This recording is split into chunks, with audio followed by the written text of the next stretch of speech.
Stand by to launch FanStream Sports. 3, 2, 1.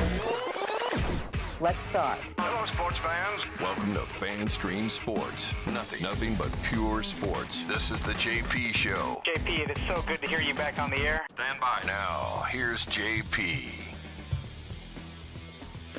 All right, welcome in to I guess it's Tuesday now, isn't it? A Tuesday edition of the JP Peterson Show. Feels like a Monday. It's been a while since we've been back, but good to be back. So glad you guys can join us. There's so much to get to since we have last spoken, and we're not going to rehash everything, but look ahead, look at what we've learned, why things happen. You know how we do it on this show. So hopefully we will entertain you for the next couple hours. Some very interesting topics and things that have happened over the past New Year's Day weekend. We got obviously tons of football to talk about. The Buccaneer debacle that was on Sunday, why it happened, what the F it means moving forward. There's a lot of angry fans out about that, especially those who spent money on that performance. Not good. We'll get to that. The championship games yesterday, the semifinal games yesterday were incredibly dramatic, but so many great storylines in those as well. We got Lightning hockey to talk about, a big win and a bad loss over the weekend. Of course, the Florida State situation, watching that travesty of a football game, and even the implications of what we saw yesterday. Lots of NFL storylines to get to, so much to get to when we will get it all. Scott Reynolds will join us at 10:30 from the Pewter Report, breaking down what's going on with the Bucs, the future of Todd Bowles and Baker Mayfield. I have some information on Baker's contract extension to get to you. Wander Franco arrested. So Nick Geddes, I'll say good morning to you from On3 Sports. That's a lot to get to. TJ Rives is going to join us as well at 11:40. So buckle up. Going to be a good one. How you doing, buddy? Yeah, and on top of that, it's the 2-year anniversary of Antonio Brown taking off his shirt and running off the field, costing the Bucs a second Super Bowl. So I don't know. I feel like I'm in the mood. I probably should take mine off and start twirling around too. I feel like it, man. I've been. It's interesting. There's so many things that have happened over this, but and obviously the Florida State situation has it's intensified for me. From the moment I saw that Alabama logo pop up. To watching the games yesterday and watching Jalen Milroe throw for 111 yards, less than what Brock Glenn and Tate Rodemaker threw for. It's and hearing some of the comments and watching people on Twitter just show their freaking ignorance. And then to the Buccaneers game, which was so horribly disappointing. But I think, and it's one of the things we're pretty proud of here on the show. We kind of prepared you for that Saints game. We talked all week long about and I thought the Bucs would win it. I'll be honest. I thought the Bucs would win the game. I said that on the air. I picked them to win the game, but I knew it would be a struggle. I did not expect that flat of a performance. That flat of a performance is just so unacceptable on so many levels, and I'm so glad Tristan Wirfs stood up at halftime and basically said the same thing. It's borderline disgusting performance, for Buck fans that were so invested in it.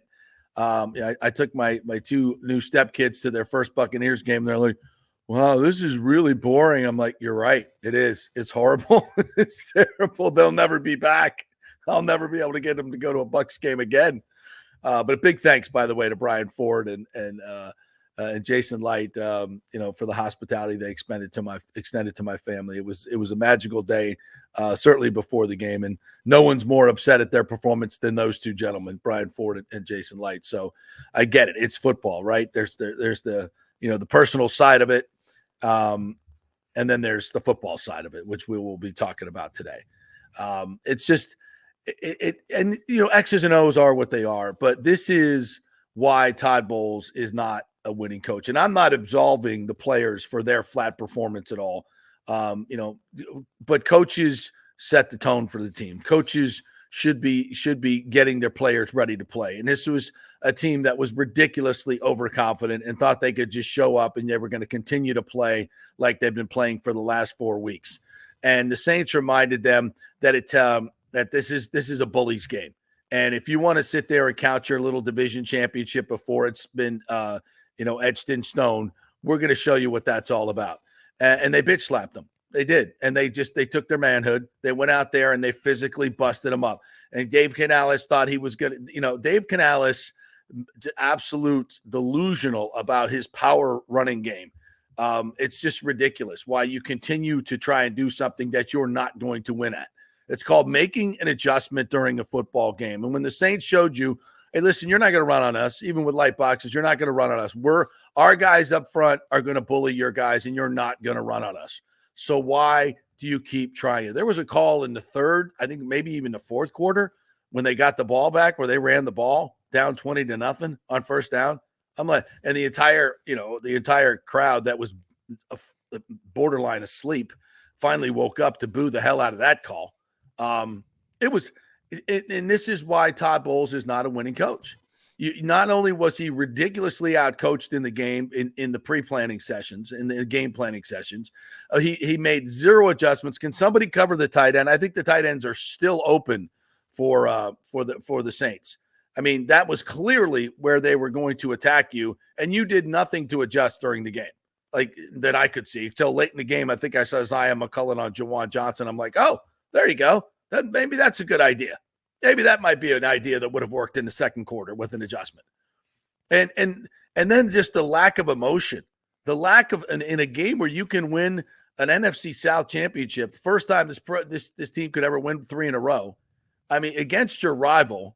I mean, there's just no, but this is the essence of the Todd Bowles era. I think, what is his overall record? 18-19.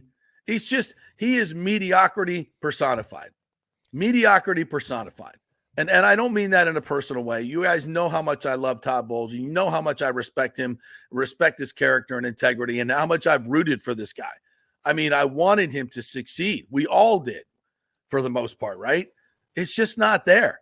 It's just not there. When you go out and lay an egg like that in front of your own fans, it's just not there. And we'll listen to Scott Reynolds. I love what he put in his 2-point conversion this week. Dennis Allen saved one of their padded practices for Wednesday and got his team ready, physically ready to play and go out there and dominate the Bucs. And of course, the Bucs did nothing but walkthroughs. It's the softest coaching staff in the history of coaching staffs. And they don't hold players accountable. They don't hold, and even through the winning streak, we said, this is good. This is good. Let's see if they can finish it out. I said it after the Jags game.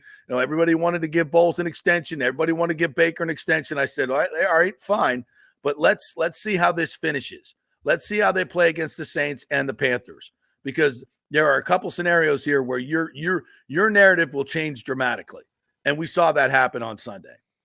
So let it finish out. Hey, if they go to, look, winning, if you can't win this game this week, like literally nobody gets on the team plane. Like, you all find your way home. Season's over. Get an Uber, because we're not flying you home. Todd, nobody comes home. Find your way home. I mean, seriously, just don't even. There's no post game meal. Like, you get nothing. The season is over if you can't win this week against a team that has completely given up. The fans aren't showing up. Their owners throwing drinks on fans. The thing's a complete debacle. If you can't beat this team this week, literally, don't get on the plane. You have no plane to go to. So I'm really, really disappointed in that effort, and on so many levels how they were outcoached, and it was ridiculous. Sorry, I haven't let you speak too much, Nick, here. No, you're good. Away we go. You're good. You said most of what I was going to point out, but what's so disturbing about it, and I said this on Twitter, it's like this team doesn't know how to handle when people are starting to like buy into their stock a little bit. Yep. They just don't know how to handle it. Like, beginning of the year, they start off 3-1, and everybody was all on the Buccaneer train, and then they lose 6 out of 7. And I think everybody, us included, were like, this team's dead. They're going nowhere. We're talking about the draft again in November, which we didn't really want to have to do, but we were. They're not going to make the postseason. Bowles is fired. Baker's not coming back. And then they reel off 4 in a row, which none of us saw coming in December of all months. Right. And they you saw all this week. I mean, for years, Bucs players couldn't get any recognition. None of them. All of a sudden, everybody's putting out stuff about Mike Evans, and everybody's putting stuff out about Antoine Winfield Jr. as a dark horse for the Defensive Player of the Year award and the best safety in the NFL, getting those due. Kalijah Kancey and Yaya Diaby getting airtime on Good Morning Football, and everybody's taking note of who those guys are.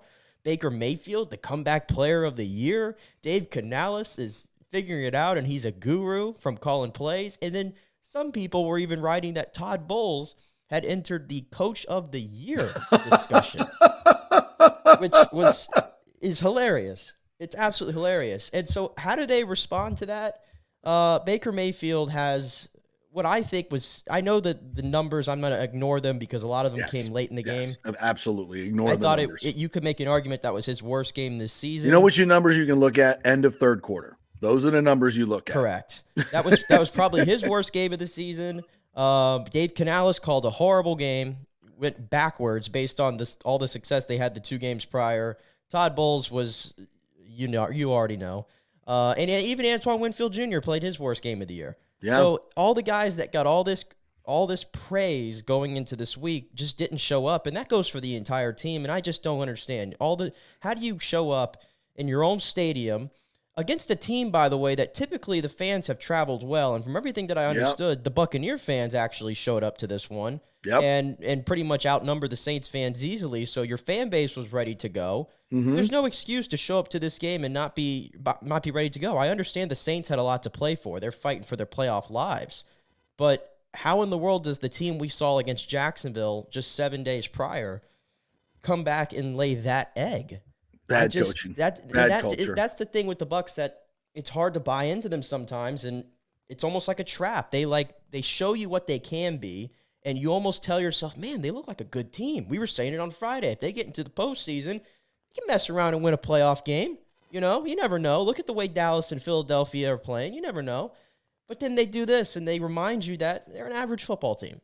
Yeah. They're an average football team. And listen, given the expectations coming into the season, given how young the roster is, given the fact that you're paying a quarterback $4 million, first-year OC, predicted to win 4 games all year by everybody in the national media, if you're an average football team this year, I think you can live with that, to be honest with you. Yeah.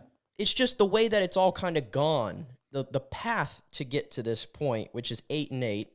And keep in mind, you take care of business next week against Carolina. I guess we really don't even remember this game against the Saints, and you still end the season winning 5 out of 6, which any of us would sign up for. So they have a chance to wash this all the way. Yes, they do. But right now, chance. They have a great chance. But you know what? The problem is you left this up to chance a little bit, and anything wacky can happen in the NFL. We just saw the Arizona Cardinals just went into Philly and knocked them off this weekend. Yep. If you don't play your best, I don't care who you're playing, and the Panthers got nothing to lose. I mean, you never know. You've left it up to chance now because you just decided to just not even show up at all on Sunday.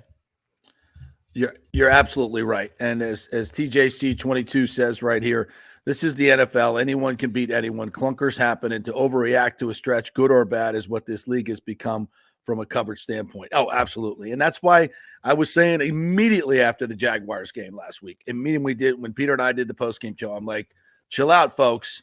All right. Yes, you got 2 games to win 1, and one of them's against the Carolina Panthers. But let's not forget, you struggled to beat them the first time.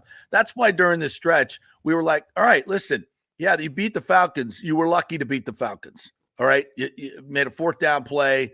Godwin makes a great catch. Baker made a great throw. Okay, but you beat them. Okay, fine. You struggled to beat the Panthers during this stretch. This has never been a team. Yeah, last week you beat the Jaguars, and you're like, well, nobody else is really showing out in this conference yet either, except for maybe San Francisco, and then they take one on the chin. So yeah, anything can happen. But you still go back to the fact that this is still a team that has not distinguished itself except for one game, the Jaguars game. And let's be honest, Trevor Lawrence was not Trevor Lawrence. Okay. He was cleared to play, but and I give the Bucs all the credit in the world. They harassed them and they played aggressively. And what did we see yesterday? Once again, Todd Bowles goes into his safety shell. Oh, they were getting the ball out quick, so we couldn't blitz. Bull crap. Why do you always fall into that mentality? And if that's the case, why are you not, he's getting the ball out quick, why are you not covering them quickly? Why are you not pressuring? I don't care. Pressure the quarterback. Hit the freaking quarterback. Like Donald Vesey says, he was wearing white And at the end of the game, it was all white. I mean, he played an entire game and was never breathed upon. I don't care. Hit him. If he's going to get it out quick, if you got a free runner in Devin White, he's still going to get a hit on him. Hit him. Hit him. Well, don't again, just let him stand there and throw. Again, but that's a big problem that the Bucs have. I mean, even when they try to just rush for anything, like they get zero pass rush. Zero pass rush against the beat-up offensive line, by the way. Yeah, against the beat-up. Eric McCoy could barely stand up. They were playing their third tackle. I mean, come on. Right, Jesus. and I feel like we do this a lot. Like the Bucs have gotten some good matchups on paper against some beat-up offensive lines, and a lot of people were like, "Oh, this is a good opportunity for them to feast," and they never do it because they're just not good themselves. They just do not generate pressure with a front four. Really, any combination I could think of gets it done.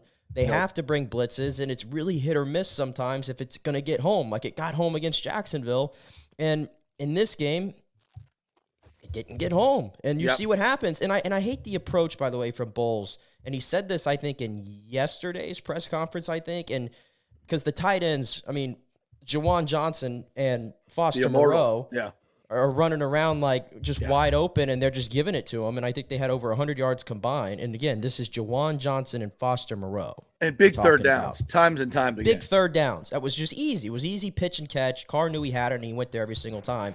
And, of course, Bowles goes into this mode yesterday.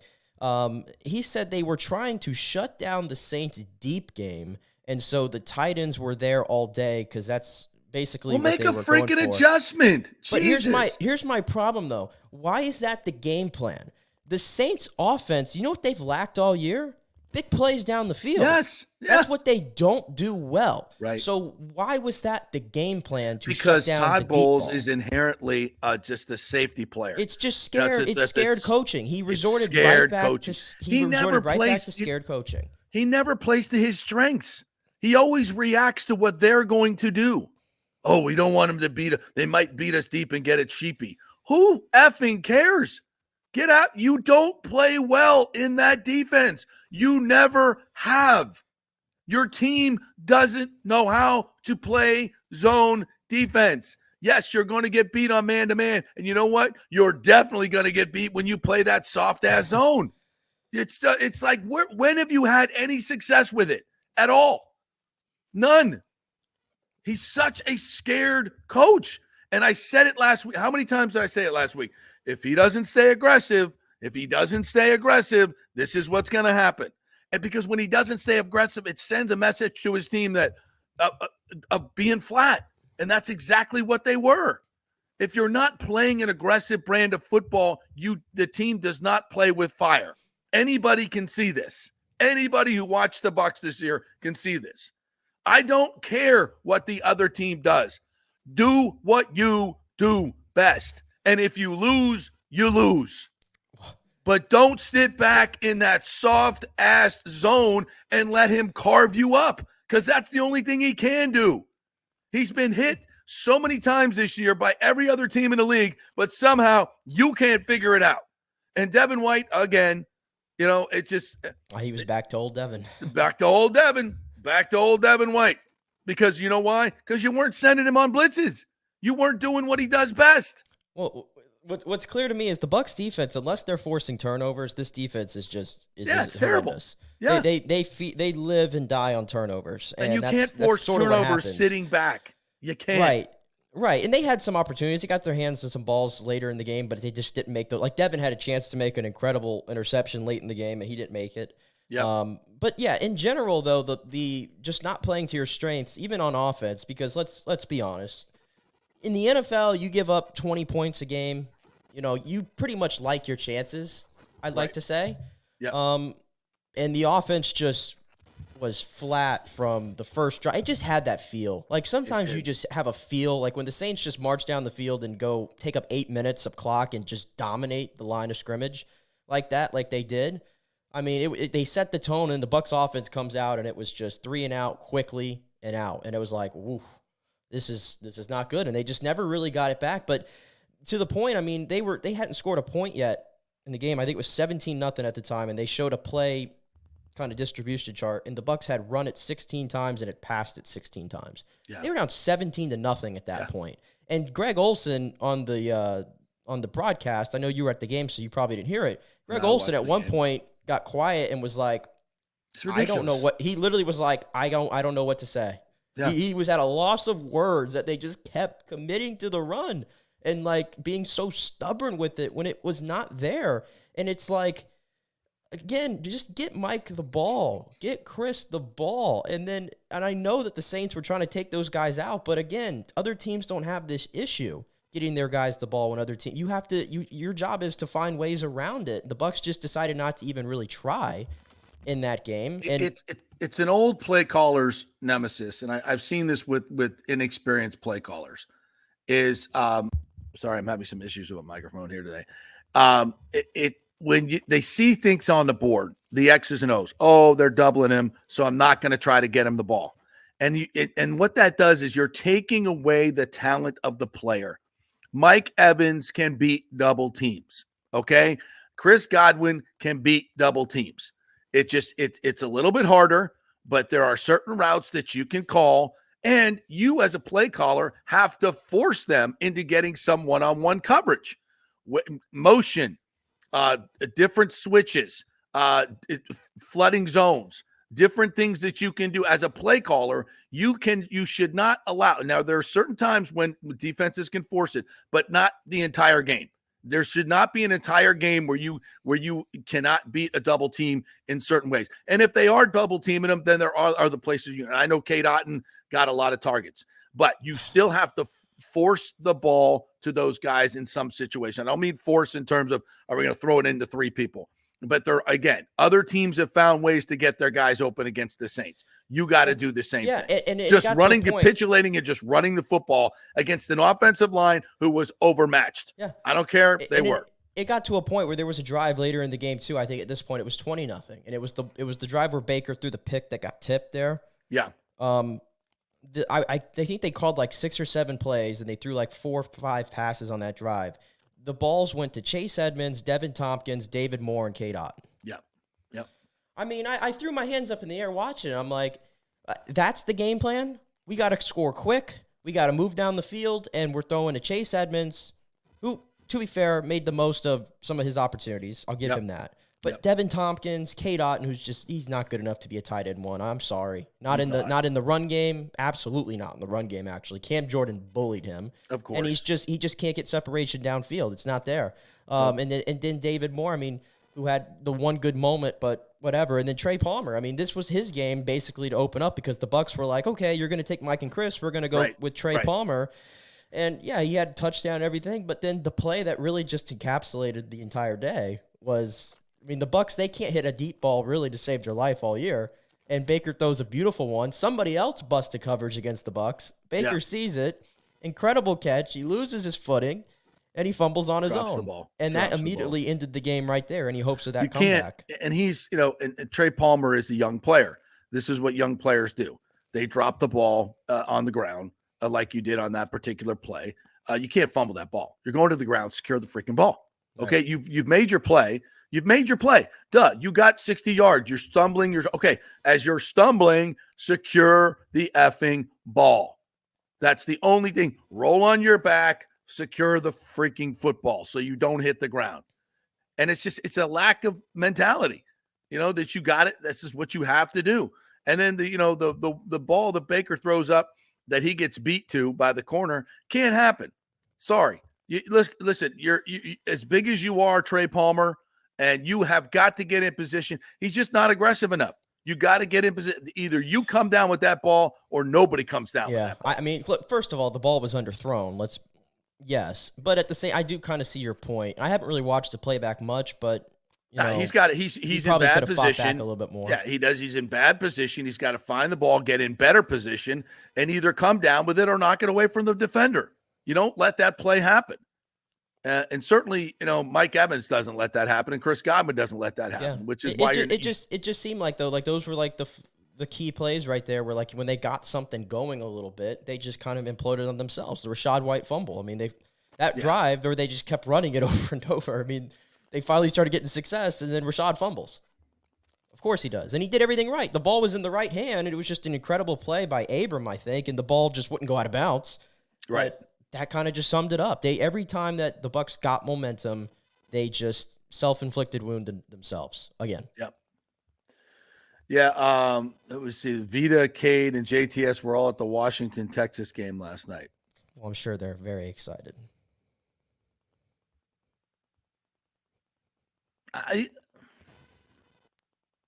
Okay. What? It's their time off. Oh, don't go there. Don't you go I'm there. just going to say this. You could sense that coming into this game this week that this team was like happy with where they were. They were like, oh, and they knew they had 2 games to win it because that's how they played. They thought they could walk into this game against New Orleans. And that's such a bad sign. It's such a bad sign. It's just, that's not what serious NFL players do. That's not what serious NFL players do. They buckle down, and it's not what serious coach. There should have been a atmosphere around that building this week. There should have been an atmosphere and a culture around that building this week that this is our time. It's not week 18. It's today. It's today. We have done nothing. We have secured nothing. This is our rival. This is our home field. We are not going to let them come in here and push us around. And that should have been said on Monday. And it should have been drilled through their heads on Tuesday. And as Chidi Hanatu was on, we were going back and forth on Twitter, and it's like, yeah, this is, I think it was Chidi who said that. It's like, yeah, it's an immature football team. You get caught up in New Year's and Christmas and all this other personal stuff. Mature football teams don't do that. Okay. It's like, yeah, okay. Here's your presents. I got to go to work. I'm sorry. That's just the way you set the tone. You set the tone. It's not time off. It's not, go have, get a little rest. It's like we are zeroed in on the Saints. And that wasn't the case. It wasn't the case. Let's make sure everybody gets their holidays, make sure everybody gets their time, make sure the Saints didn't do that. They didn't do that. It was business. It was business time. And they took care of business and the Bucs did not. And that's why this is a losing culture around the Buccaneers. And this is what Todd Bowles, produces. He is just a soft coach. He wants to be a player's coach. He wants to be a player's coach. He wants the players to love him, to never call him out, to all that. And I'm sorry, it doesn't work. Well, I don't want to get too overboard because, again, what were we saying last week? That this team had honestly stuck together. I was saying, let's see what happens the last 2 weeks. That's what I was saying. But it was still telling that at 4-7 they stuck together and Bowles didn't lose the locker room. No, he did not. Though they love him. They love him. Yeah. Things look different, and then they just laid this egg, but they still have everything that they're trying to accomplish is still right in front of them. We're talking about one game in Carolina against the worst team in football. Can you just get that done? That's all you need to do. It's still right in front of you, and then you're hosting a playoff game. I mean, and who knows? But it's all still in front of you, so I don't want to get too overboard. This was a bad day for Todd Bowles and the Bucs. I think that's separate from the overall season that we've had, which has been a roller coaster. But the fact that they do sit here 8-8 after losing 6 of 7 throughout a stretch there, I think is still pretty telling about. But here's the thing: that you can't give them credit for losing 6 of 7. I'm not giving them credit for that. I'm giving them credit from bouncing back from that. Okay, you bounce back. You beat a couple of bad teams. You've beaten. They're still average. They're 8, but they're still average. Is what I'm saying. Like they're average. They're average. They're average. That's what I'm saying. He is the epitome of mediocrity. He is the epitome of mediocrity, and it's just I don't see it ever getting better. And I'm going to tell you this: the Glazers feel the same way. I'm just going to tell you that the Glazers feel the same way. I still Todd Bowles is going to have to win a playoff game in order to keep his job, and maybe 2, because it's just because so you go and you're going to win a division where no team is going to be finished over 500. Maybe the Saints will get there and weaken it, but still lose. So you're going to win that division back to back, and then if you get blown out at home again, there's so much more to be seen. And that's why I said that last week is don't make any decisions on Todd Bowles or even Baker Mayfield. But I'll tell you this, Baker Mayfield may have a contract before this game starts this week. And that's interesting because he's going through, I don't even know if he's going to play this week. He was in a lot of pain. He'll play. I mean, I don't know if he should play. If you can't throw the football the way you need to throw the football, I think he's going to play. I think he's going to play too. This is Baker Mayfield. I think he's going to play too, but I'm not sure. You better get Kyle Trask ready to play too this week. That's all I'm saying. I don't even know how much Baker's going to be able to practice this week, but you should be able to beat the Carolina Panthers with Kyle Trask, by the way. If you can't beat the Panthers with Kyle Trask, you don't deserve to be in the playoffs. Well, if you can't beat the Panthers in general, you don't deserve to be in the playoffs. Right. So, but I don't even want to hear, Baker couldn't play. I'm like, I don't care. By the way, that was a dirty hit. Just putting it out there. Yeah. That's another thing. That's another thing. I'm sick and tired. I am so sick and tired of the Saints taking dirty hits at the Bucs and them not returning the favor. You didn't even touch Derek Carr. Run through there, take a 15-yard penalty, and rough his ass. I don't care. You just sit back and take it from these guys. They blow up Chris Godwin's knee on a dirty hit. Has we retaliated for that yet? And I don't want to be here yelling like, okay, that we shouldn't, we shouldn't want to get other players hurt. They sure as hell want to hurt our players. They sure as hell do. And I'm going to tell you this. If you don't respond to a bully, you know what they keep doing? They bully you. They keep bullying you. And you know what? That's what they did on Sunday. And they're going to keep doing it to you until you bully them back. And that's disappointing. That's really, really, really disappointing. Protect your quarterback. Protect your players. Stop taking it from these guys. Because you know what? They laugh at you. Their fans laugh at you. I saw it in the stands. Their fans laugh at you. The players laugh at you because they bully you. And you don't do anything about it. Sad. All right, we'll take our first break. When we get back, Scott Reynolds will join us. And we'll get his take on this Saints game and what it means going forward for Baker Mayfield and for Todd Bowles. It's an interesting time for this Buccaneers. They're going to probably determine their future for the next few years in the coming weeks in terms of coach and quarterback. So Scott Reynolds will join us. We are brought to you by the Jeeves Law Group, JEEVES lawgroup.com. Scott Jeeves, big fan of the show, big sports fan, and a local guy. He has offices in St. Pete and Tampa, probably in there today. When you go in there, you will see the man. Not one of these bigger firms where you just become a number. Go to the local group that will get the job done for you. Big enough to fight the big insurance companies, but small enough to make you feel important. That's the Jeeves Law Group, JEEVES lawgroup.com. Back in 3.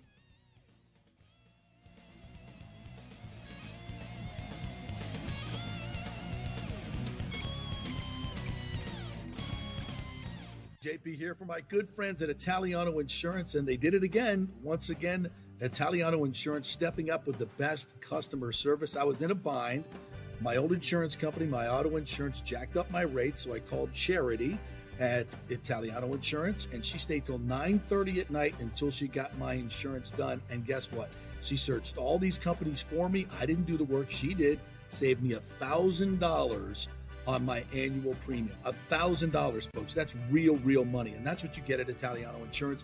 Great customer service. And here's another note for you, by the way, with hurricane season up. 40% of people in Florida are underinsured. That means if you have something happen during a hurricane and you need replacement cost, you're going to get 40% less than you deserve. Can't let that happen. Call the folks at Italiano Insurance and get them to help you out in both those regards. It will save you money and keep you insured properly.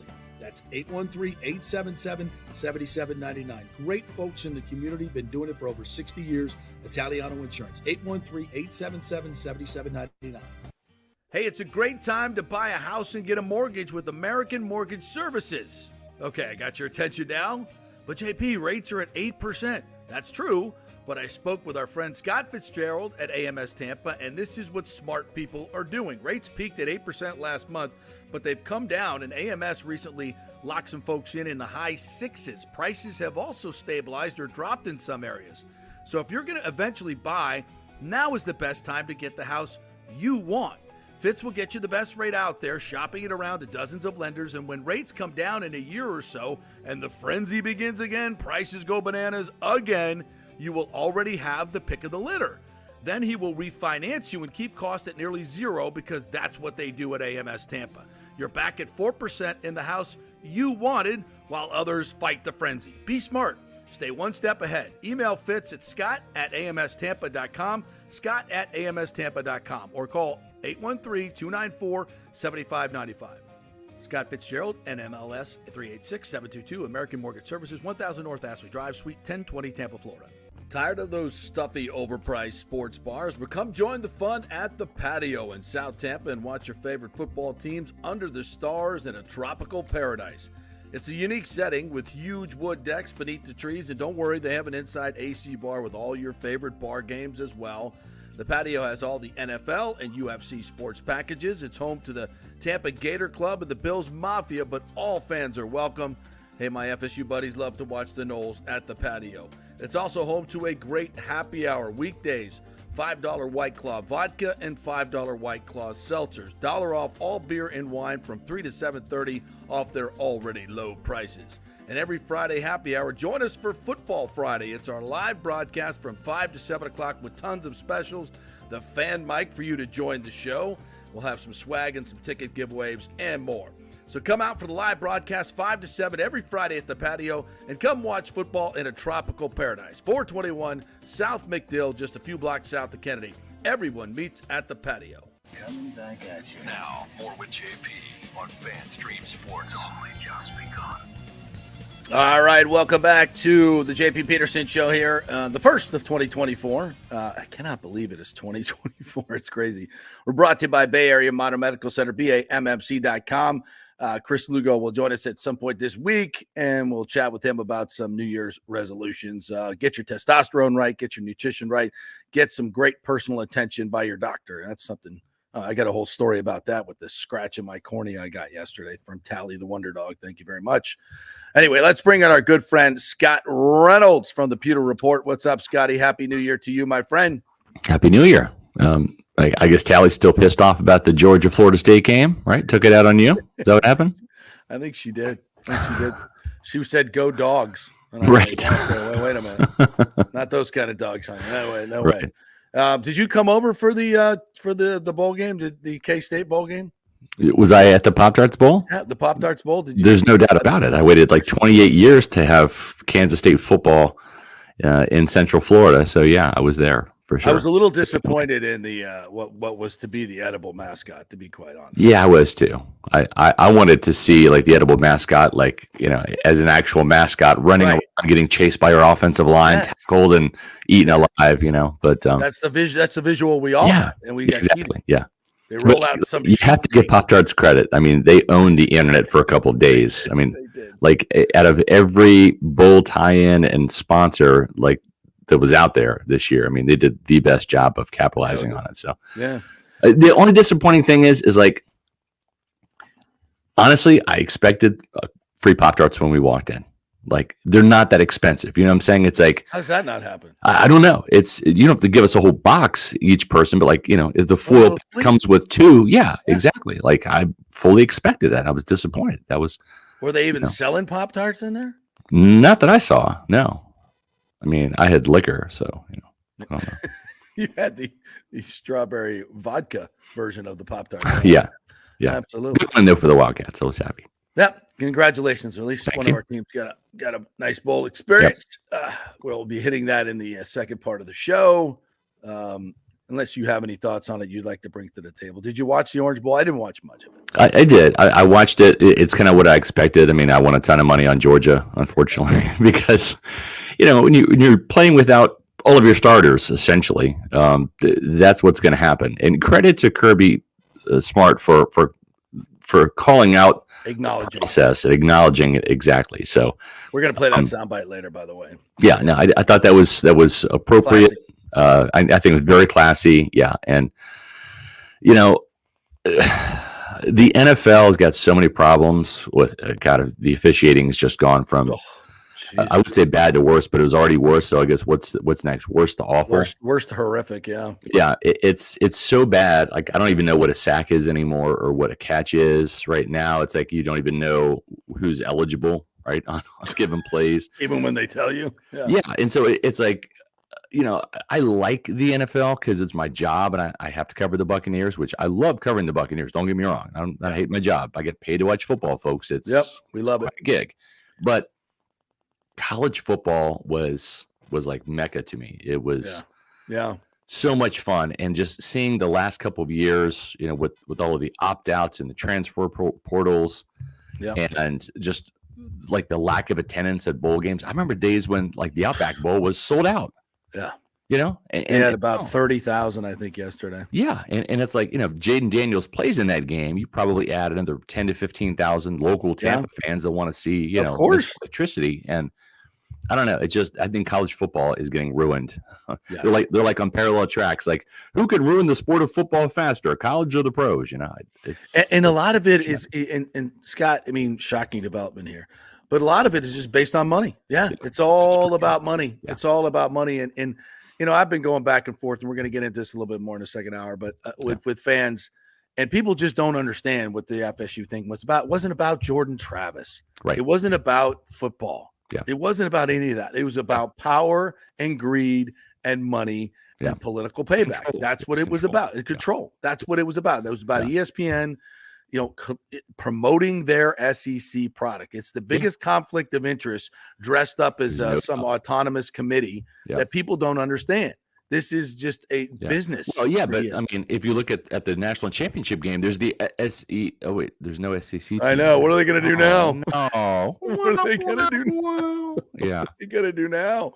I tweeted out a picture of that's justice for Florida State because there's two undefeated teams, Michigan and Washington, right? Yep. And it's like those two teams, without question, were supposed to be in there, right? You can make an argument for Alabama, you can make an argument for Texas, right? You can make an argument for Georgia, you can make an argument for Florida State. Those were the four kind of like in contention.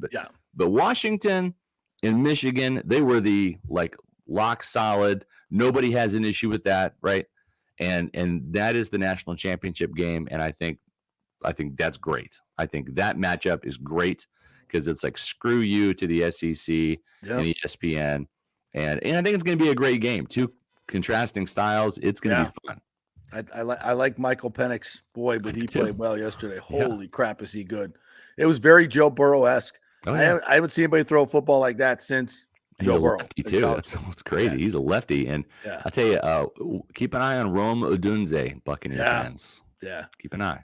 He's a good player. He's a good player. He's really good. Yeah, I'm rooting for Washington. Won a nice big parlay on Washington in the over last night. So thank you, Michael Penix, for that.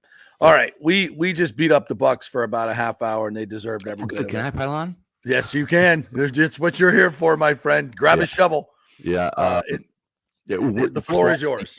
Worst loss of the year. I mean, you can say that the Texans game was the most gut-wrenching loss, right? Because they probably should have won that game. They had a couple chances to win, especially at the end. That was the most gut-wrenching game because of how it happened. Because that was like a knockout blow after you went, 12 rounds, right? This was a first-round TKO. I mean, the Saints came out and just did whatever they wanted. It looked like the Bucs-Jacksonville game. Reversed, where the Bucs were the Jaguars and just couldn't do anything right. They were unprepared. They were flat. Todd Bowles was right to call out the coaching first and foremost from the get-go because his game plan sucked. Dave Canales' game plan sucked. I'm all about if it's close in the second half, you kind of you can mix in some runs to keep the defense honest. But to lead with the runs and pretend it's 0-0 in the third quarter when you're actually down 17-0, then 20-0, no. You need to throw the ball. And they went to that too late. They had some success with that, obviously.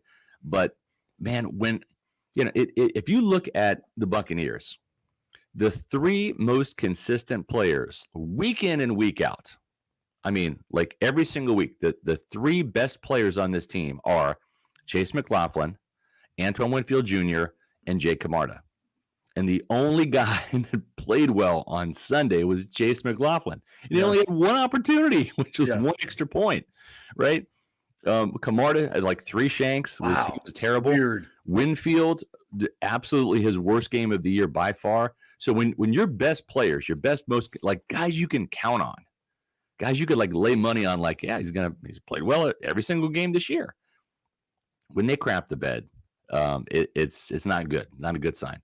And so for Todd Bowles, he's put himself in a situation where if they would have won 6 straight and finished 10-7 and won the South on Sunday and keep some momentum up and beat the Panthers this Sunday, go into a home playoff game with a 6-game winning streak and some real momentum. Whether they win or lose that game, he's probably back, right? Mm-hmm. I mean, that's a 2-win improvement from the previous year. Yep. Now he's put himself in a bind. Okay, so let's say they go to Carolina and they beat the worst team in football. Okay, congrats. Here's your hat. Here's your T-shirt. You're 9-8, which honestly you are a half away from being 9-8 last year in Atlanta, but you pulled your starters. Mm-hmm. Now you have to win this game in Week 18. Yep. So it's kind of the same thing. And are you going to beat the Eagles or whatever team they're going to end up facing in that home playoff game? Probably not. Mm-hmm. And I don't, unless they do, then you can have a discussion about whether Todd Bowles deserves to stay or not. But even if they finish 9-8 and they lose in that first round playoff game, which I expect them to, you're looking at a coaching change in the offseason. Was it as troubling to you as it was to me that all week we had all this hype for the Bucs and like Baker Mayfield's a comeback player of the year? There was even articles like Todd Bowles is in the coach of the year. He's a coach of the year candidate, which was just ridiculous. And Canales getting praise and Winfield and over, Devin White. And they lay a stinker like this. And I feel like I've seen this before. Like, 9-10 weeks ago when they started 3-1. Yeah. And they lost 6-7. It's like a team that, for whatever reason, can't handle the hype, it feels like. Yeah, I agree with you, Nick. And the other thing, too, is that we've talked about this throughout the year. It showed its ugly face on Sunday. This team does not have that fire and brimstone leader. It's not Todd Bowles. It's not shiny, happy people, Antoine Winfield Jr. It's not, aw shucks, Tristan Wirfs. It's not, Mr. Positive company, toe the company line, Levante David, right? It's not lead by example Mike Evans or lead by example Vita Vea. I mean, we're reeling off the team captains here. And Baker Mayfield is kind of morphing into that role with the we need to get pissed off thing. But in situations like this, you compare and contrast. And I don't think Dennis Allen is a great coach by any means. No. He definitely outcoached Todd Bowles. But for him to sit there and have the foresight to say, we're going to have a padded practice. And yes, they had an extra day or two to prepare because of the Thursday night loss out there in L.A. But he primed his team to beat the Buccaneers by doing something different. Todd Bowles, I think, gave his team an extra day off. And they had their, as he always does. Yeah, they had their typical Wednesday walkthrough. And it's like, this is a division title against the Saints. And you've been around here long enough, Todd Bowles, since 2019. You know that for whatever reason, whatever happens in New Orleans stays in New Orleans. The New Orleans team that shows up in Tampa, that Saints team, they play better than they do at home against Tampa Bay. I don't know why, but they play better at Raymond James Stadium. And look no further than last year when they had to come back to win 17-16 against the Saints. The Saints were ready for a bare knuckle fist fight, and the Bucs were going to play badminton. Like that was the contrast that you saw. They won in the trenches. They were the more physical team. The coach did something different, and I think what Todd Bowles kind of got into was we're going to stick with what's working. That's fine in October, November, early December. As you get closer to playoff football, and essentially you're in playoff football in late December, you got to dig deeper. Yeah. Right? Yes. Because what has worked is not going to be good enough, right? And I mean, that's why the Bucs got waxed in the playoffs by the Cowboys, right? Yeah. You have to ramp it up every single week, and you need a leader who is going to sit there and say, we have not won 4 in a row. We have to win this game. Forget what happened. It doesn't matter what our record is. We have to win this game at all costs. You need to bring your swords, your knives, your guns, your shotguns. This is do or die time right now. Where was that And mentality? You need to have an absolute killer instinct mentality, and this team just did not have it on Sunday at all. At any level, coaching, play calling, and that's why I love when you best players. You wrote about the padded practices that you set that tone during the week. Yes, like this is we're not worried about Christmas. And you guys getting your packages to. We're not worried about New Year's. We're not worried about anything. We're worried about this week. I'm sure you all watched the Christmas Story as I did. No three doubt. times. It's a staple. And what happened? What do we learn from the Scott Farkas affair? Right, Scott Farkas. Don't besmirch my name and link me as Scott Reynolds to Scott Farkas. So what did we learn?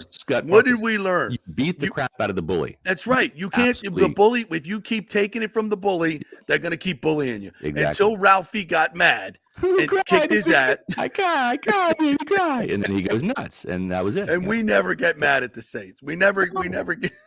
And they just come in and they just keep bullying us. Yeah, and I mean, and they've got guys that just Cam Jordan, Demario Davis, Tyrann Mathieu that have just been there to bully the Buccaneers. That's what they expect, and we learned nothing. And that's what happened. And so, I and where were the adjustments, Scott? Where were the adjustments against the tight? You learned from the very beginning. Third down, they're looking for the tight end. They're Juwan Johnson, Taysom Hill. They're looking for big plays. Todd Bowles is almost celebrating the fact that Chris Olave and Rashid Shaheed didn't get deep and beat them. Okay, well, you got killed by the tight ends, man. Both of those guys have had such huge years, right? Juwan Johnson had nine catches for 90 yards or something like that. I mean, it was ridiculous. So, to me, I like Todd Bowles. I think Todd Bowles he can be a very, very good defensive play caller. Yeah. I think Todd Bowles, in his own way, is a good leader of men. I think Todd Bowles is a very good human being. I think he's a great person. I really do.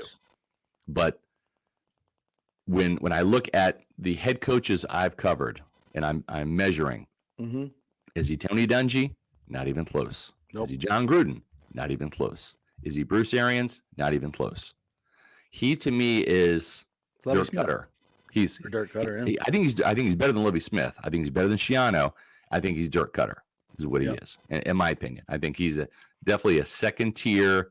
Like, Dirk had a 9-7 season right in his first year, and then just couldn't follow it up. And I think he's a Dirk Cutter type, and we know how that story ended. Yep, we sure do. So moving forward. You face a Panthers team this week that we got the owner throwing drinks on fans. Nobody's showing up at the games. There's going to be nobody there.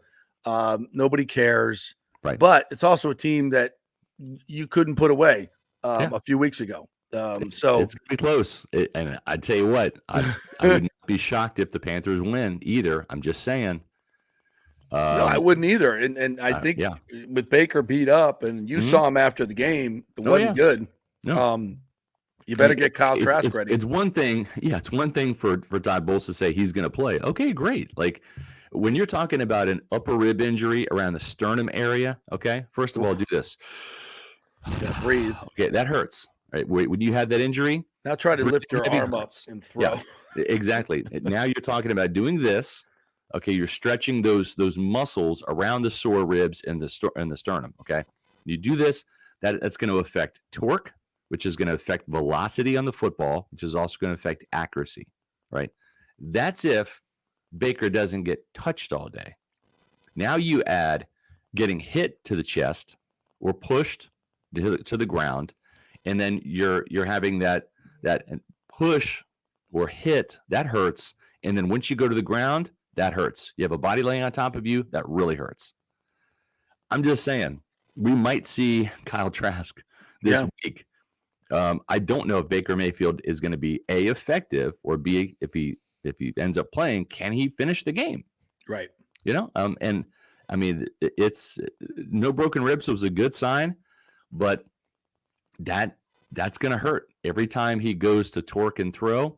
And I wouldn't be surprised at all if he doesn't practice Wednesday or Thursday. He might practice Friday.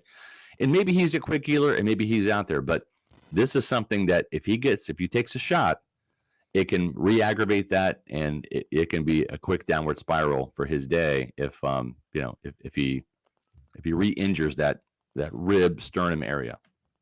So you're telling me the Bucs are going to have to run the ball to win the game? Yeah.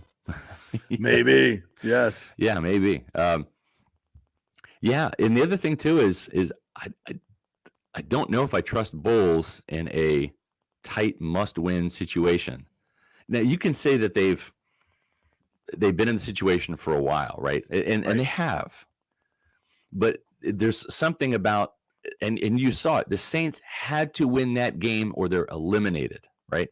If they lose, the Bucs win the South and the Saints are eliminated. Okay, so the Saints had zero margin for error. There was no cushion whatsoever. Tampa Bay had a cushion, right? In the back of their minds, if we lose this, we play the Panthers the next week. And I just don't know. I got a funny feeling because a lot of times teams take on the personality of their head coach, right? And I think Todd Bowles coached that game kind of tight. Yes, he did. And what I mean by tight is loose, like 12 yards off with your corners. Don't get BT. Exactly. Play safe. Conservative. That's how we're going to win this game. Exactly. And I can see him doing that again. Yeah. In Carolina, because it's almost like don't lose. Don't do something. Yeah, exactly. And that's I talked about this last week. It's don't lose. I talked about this last week. I said, stay aggressive. Yeah. Stay aggressive. Keep doing what you're doing. Yep. Baker and Todd, stay aggressive. And that's neither. And Baker held the ball again. Mm-hmm. He was playing safe. They just reverted back to that stuff where you get right on the brink of it. And instead of having that killer mentality, like, okay, let's get more aggressive. Right. Let's do this more. It's like, okay, let's don't go out over the skis too much. Let's pull it back a little bit. That still should be good enough to win. Yeah. And it's not going to be. Not in this league. You need some of that. What do they say for Mortal Kombat? Finish him. And it was kind of like can we do it? Like instead of like finish him. Yeah. Can we do it? And the answer is no. They couldn't do it. So quick trend. So much of it is mentality, and I'm just curious. Are they going to be pissed off enough to go to Carolina? And what happens if Carolina goes up 7-0? Does this team just go in a shell? Are they shell shocked? Oh my God, can't believe this is happening. You can have that outer body experience. Like, wow. Right. Oh, we're really going to blow this. We're going to blow this. Exactly. And it's the whole mentality. It's like, it's like we got 2 games to do this. So, if we don't make it, we still got the Carolina game. We'll win that one. And then you get there and you're like, okay, don't blow this. I mean, we had 2 games and one against this terrible team. That's not the mentality. It's got to be, okay, all right, we screwed this up. Now we're going to F them up. Let's go to Carolina and whoop that ass. Yes. And take it to them, show them we're a playoff team, show the NFL. That was last week was just a little bit of a bobble. Right. We're back to being the uber aggressive, badass team that we were for 4 games. Watch this. You know what? And as it comes out of my mouth, I say, is that Todd Bowles? Nope. It's nobody over there. It's nobody over there. They're missing that guy. Yes. And it can't just be a guy saying that. It's got to be a Hardy Nickerson, right? A Warren Sapp, a Jason Pierre-Paul, a guy that is going to not just say it, but be the tip of the spear and do it. Well, Wirfs tried to, right? You wrote that in your 2-point conversion. He said that at halftime, but and I appreciate that. And I think Tristan is evolving into that. And he needs to be that guy. He needs to be that guy because he is. The problem is he's such a nice guy. He really is. He is using saltier language in his interviews, which I like because you kind of feel like this fire that's starting to burn inside of him. He's the guy. And it's like, man, if you took Luke Geddes' I don't give a F attitude and stuck it into Tristan, I mean, Tristan would be a Marvel superhero, I mean, he just needs to flip that switch, and just every time he goes out to the line and lines up over somebody, he just has to have that song in his head, let the bodies at the floor, and just seek and destroy. I think he's so good that he can toy with people and not even have to get aggressive because he's so big, so athletic, so technically sound, so amazing that he doesn't have to kick it into extra gear to find that little extra something to beat people because he does it on the regular. Yeah. But man, if he could just find that switch and ignite it and then carry that over to the rest of the offensive line, the rest of the offense in the team and be that guy. And I don't know if it's in his nature because it has to be natural, but I think he can do it. I think he can do it. Yeah, I think it would be natural. Out of all of the team captains currently, he's the closest that can fill that missing void. We may have a little Baker intel here from Jordan G. Oh, yeah? He was lifting his beer pretty fine at Anchor Bar last night watching the college games. Is that Jordan? I trust you. Is that are we talking about Baker there? I want to make sure we're talking about Baker. Was it his right hand, his throwing hand, or was it his left hand, which is I'm sure it was the beer was also Percocet aided as well. Maybe. I would think, I'm not saying reporting anything, but I would hope you had a few painkillers working as well. Exactly. Was it a full pint or was it like a mug? A mug. How big was it? A 22 ouncer or was it the 12 ouncer? That's good. Absolutely, could be a different. Hey, before I let you go, quick comment on the rest of the league. The Lions Cowboys game. I just don't even know what to make of that. If you're a Detroit fan, you probably feel a lot like Florida State fans right now.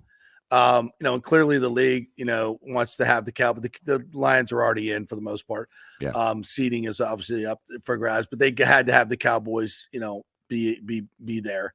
Yeah. Your thoughts on that whole situation? Well, I mean, I love a good conspiracy. Don't get me wrong. Man. You know me. Yeah, I do. But at the same time, I just think it was incompetence, to be perfectly frank with you. I mean, I've just seen so many horrifically bad reffing calls. I mean, and one of them was, and you can go back and look at the tape, the Devin White sack, where he should have had, 2 sacks in that game against the Jaguars, where he threw Lawrence down, or maybe it was Beathard at the end. I don't know who it was, but I think it was Beathard. He threw him down, and then it was roughing the passer. And it's like, what? And the ref was right there. I mean, he had perfect sight line, and it was, he hit the ground too hard. It's like, that's not Devin's fault, man. No. Devin didn't drive him down. I mean, if anything, that's better. To be thrown to the ground is better than being landed on. Exactly. Yeah. So, I mean, which you're not allowed to do. So what can you do? Exactly. Yeah. Personal foul, sacking the quarterback too hard, number 45. We've outlawed that. It's so awful, and it's not getting any better. It's getting worse, and it just I don't know what the answer is other than just finding better people. Yeah, and it's like sometimes it's like you have to look at the hiring practices, and is the NFL hiring the right people for the job? And I think that refs need to be held accountable. There's nobody fired in season. Have you noticed that? There's no refs fired in season. Mm-hmm. We will cut players, right? Like you drop the critical pass, you're gone, right? We'll fire coaches in season. Yeah. Where's the NFL accountability firing these refs and saying, you have blown 3 major calls in 3 games. You're gone. There's no accountability. And see, it's like, that's wrong. We've opened up football to just all this litigious ambiguity and with replay and it's just, and that's, I don't know if you could put the genie back in the bottle, to be quite honest, when it comes to that. But so we grew up, we're old enough to remember when a catch was a catch. Yeah. A clip was a clip. Right. And there wasn't any of this ambiguity. It was like, okay, let's move on with the game. That's close enough. Let's go. Yeah. And now it's open to interpretation. Everything is open to interpretation. It is. It's sad. They're destroying the game that we grew up loving, and they're watering down the product. It's awful. It is. And I tell you what, for a generation that's coming up, and I'm not talking about like my sons, but like their sons, like when they have kids, I mean, we're all doing this a heck of a lot more, right? With our screens and phones. And live sports may not be as cool or as interesting as we grew up with it, right? No. And even like the younger, lads like Nick and my even younger sons,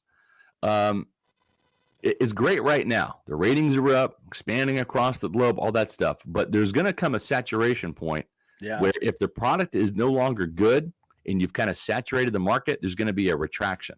Yeah. And if they keep this up, it's going to turn fans off, because there's even little kids now that know, like, that's a bad call, Dad. You know, it's one of the things of the game that we've always loved is it's a violent game.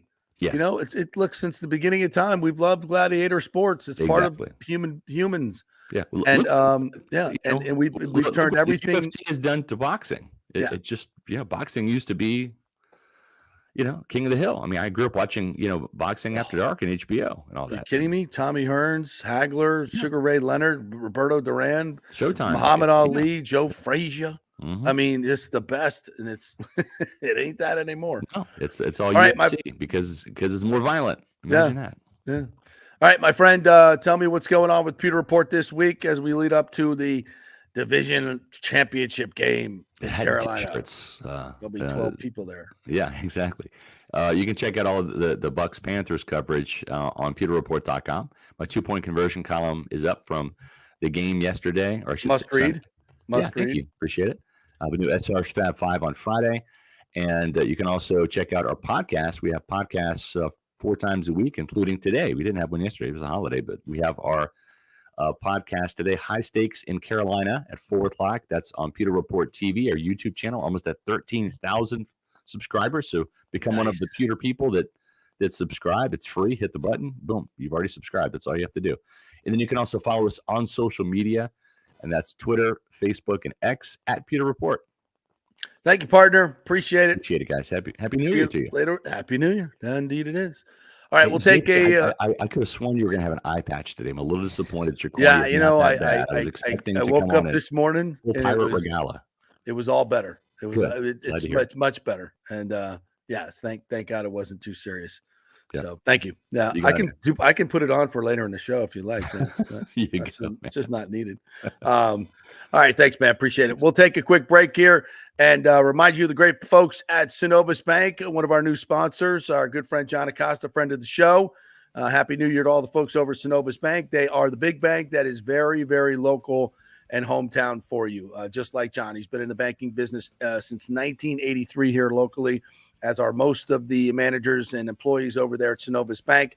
They know you personally. They're your neighbors. They go to your churches and your schools and everything. So just head on in there. If you want to change banks and get that real small town feel from a big bank, that is Synovus Bank. So go on in for your personal banking, for your business banking, and they will partner with you like good local banks used to do. That's Synovus Bank. Go to synovus.com, find your local location, jump on in there, tell them JP sent you. All right.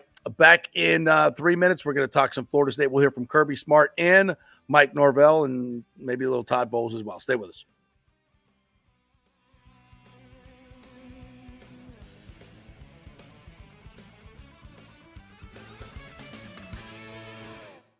JP here for my friends at your local Synovus Bank, and I do mean friends, and I do mean local. One of the local managers in Tampa is John Acosta, big fan of the show, and I've known him for over 40 years. He's been in local banking since 1983. You talk about developing relationships. You don't stick around for that long unless you're doing things the right way and have a great reputation, and that's the focus company-wide at Synovus. Big enough to handle any complex international transaction, but small enough to answer the phone when you have an urgent question about your business or personal account. And for personal accounts, they have a very easy app that works great. You can do everything online. And for large or small businesses, you will get that personal touch and services to help build your business, taking your dreams and aspirations from the whiteboard to reality. We can make that happen. Let us show you how. For a get-acquainted meeting to open a business or personal account, just call John or go to synovus.com to find out where your local branch is. JP here for the Geddes Gordon Real Estate Group and our good friend Jane Geddes. Folks, simply put, there is nobody like Jane. Jane is a former LPGA two-time major championship winner. She was also vice president of talent relations at WWE. She also has a law degree from Stetson. So if Jane can drain a 10-footer to win the U.S. Open and stare down Hulk Hogan in the boardroom, You want Jane on your real estate team to not only negotiate the best deal, but find you the perfect home or investment property. And when you work with the Geddes Gordon Group, you become part of the real estate family and get concierge services that include expertly staging, marketing, and preparing your home for sale. Advice on golf properties. Hey, you might even get some golf tips. Many of their clients become friends long after the sale or purchase is completed. It's all part of the deal. So if you're looking for that perfect home or investment property or trying to get top dollar for your home, go with Jane Geddes and the Geddes Gordon Group because there's nobody like Jane. Call 813-485-6808 or go to geddesgordon.kw.com. That's GEDDES Gordon.kw.com or call 813-485-6808. The holidays are engagement season. Where better than the Gold and Diamond Source to get that special ring? Of course, the customer service is impeccable. Julie and Steve Weintraub are the best of the best. And only natural diamonds, of course. It takes billions of years to form natural diamonds. You don't want something that was made in a factory 2 weeks ago. She certainly doesn't. And why deal with the mall madness when just one trip to the Gold and Diamond Source gets you all you need? None of the parking hassles, no nothing. The Gold and Diamond Source has the perfect gift for everyone. And don't forget to shop the Emilique from Emily Johnson Weintraub, which is an affordable gold and diamond jewelry collection. It's always stylish and unique, and Emily has created this fashion-forward gold, diamond, and gemstone jewelry line ideal for everyday wear. Each piece is designed to enhance your look by featuring eye-catching modern geometrical shapes. And don't forget, for the holidays, only 3 to 5 year interest-free financing. And don't forget, for the holidays only, 3 to 5 year interest-free financing. So this holiday season, keep it local and make sure it's a Gold and Diamond Source diamond, 3800 Olmerton Road, always online at thegoldendiamondsource.com. Coming back at you. Now, more with JP on FanStream Sports. It's only just begun. All right, welcome back to the JP Peterson Show, brought to you by the great folks at the Golden and Diamond Source. Their after Christmas sale is on, folks, so get on over there and check out all the great jewelry they have over there. Fantastic prices. It's still engagement season, and they had 50% off some of their items last week, up to 50% off, so go check that out. At the Golden and Diamond Source, you got those gift cards. Great place to go find an engagement ring, some diamond earrings, baller watch. They got those great Rolex watches, new and used, right there, so get them as a investment. Great investment these days. Watches, you can invest in that. Or whatever you like. Spend that money that you got for Christmas. It's the Golden Diamond Source, 3800 Olmerton Road. Keep it local, folks, here at the Golden Diamond Source in Clearwater. All right, my friend. So, yeah, quick update. Some folks were asking about my eye. Tally got me a little scratch right there on my cornea. So I go to the urgent care place, and the guy gets out these numbing drops, and he puts them in my eye, and I'm like, oh, God, so soothing. It's great. And then I actually posted a little photo. They do like a black light thing, and you can see a little scratch on the cornea. But yesterday it was awful. So they sent me to give me some medicine, some erythromycin, put it on the eye. It's going to heal it up pretty quick. So they sent me to a Walgreens that's closed. Like, yeah, we're going to send it in over there. And then I go over there and it's closed. Okay, great. So I go back over there to the urgent care and I'm like, yeah, that place was closed. Can you send it to some place that's open? It's like, oh, yeah, we'll send it over to Walmart. They take your insurance. I'm like, great. And I said, hey, by the way, can I get, because it's kind of worn off. This was like a couple hours later, hour and a half later. So that numbing stuff worked really, really good. Can I get the doc to just, give me another squirt in the eye? And she's like, oh, well, let me ask him. So she goes back there, and, and the guy's like right behind the wall. Like he's right there. And he has the little stuff, right? She's like, yeah, he gave me these bandages to put on you. Like that's not going to do anything. I want the numbing stuff. And like, yeah, he said he can't do that because that's be a whole nother new procedure. I'm like, new procedure? I was here like an hour and a half ago. Like, what do you mean? It's like, yeah, he just, can't do that. I'm like, so I'm sitting here. He can give me some relief with the numbing drops, which you can't buy, by the way. And, like he's there and I'm here and we can't get this done. She's like, yeah, sorry. Yeah. It's like the medical profession. It sums Here up we are. Doctors these days. It really Yeah. does. Yeah. He's a PA. And it's like, what? Why can't I signed in. You have my insurance. We went through, I filled out the 17,000 forms that you needed for me to get seen. And he's right there. I'm right here. Already did he can't just take the little bottle and put a couple more drops in my eye. No, that's a separate procedure. Separate procedure, my ass. I was just in there. Like, we're not talking about surgery here. Tilt your head back, put some more drops in the eye. What are we doing? Like, can't people just help people? Is that illegal now? You get pain. You get pain for the rest of the night. That's what you get. Yeah. Now, I'd rather you be in pain the rest of the night instead of me dropping a couple of these drops in there. I'd rather you just be in pain. Like, where is this world gone that we can't do that? We can't just yeah, man, come here. Thanks, buddy. Appreciate it. Like, we can't do that? Well, did your eyes work good enough to watch the games yesterday? Yeah, they did. It was hard though. I had the patch on the eye, and the medicines. You had the patch on the eye, and you had a broken heart, and yes, I did. It was. I just can't. I could. Listening. I put this on Twitter the other day, and it's just hard to believe this. You know me. Like, what's my favorite television show of the week? It was always College Game Day. College Game Day. It's just 9:00, man. I'm just love my college football. Love Desmond. I loved Herb Street and Reese and Corso, and you can have the McAfee. Just loved all. It's like, this is great. It's college football. Just they really got it. They really got into the traditions, the fun stuff, all the great stories, the storylines. It was great on campus, the whole nine. Turn it on. I can't even watch it. Like, just viscerally, I can't do it. Like, you've stolen my joy. Like, you've succeeded and just destroying it. And people say, oh, because they didn't want your team in there, and they wanted a better matchup. Look how good the games were. The games were great, very dramatic, fantastic. And who's to say FSU wouldn't have produced the same damn thing? Jalen Milroe threw for 111 yards yesterday. He was awful. Well, yeah. I was going to say about the Michigan Alabama game. Like, it wasn't pretty. I was going to say, like, for the first 3 quarters, it wasn't the most exciting game.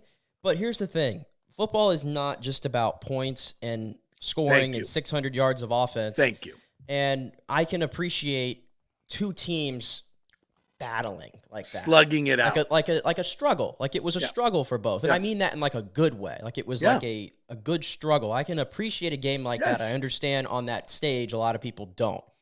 My problem is I was told earlier or last month that that's kind of not what they wanted to see. No. And it was if it's emphasis, not 45-41, we don't want it. Like, the emphasis on the quarterback position was placed so much in offense, and that Florida State's offense was going to embarrass the sport or something in the playoff. And then Alabama, it's funny, Alabama has a quarterback who is very hot and cold.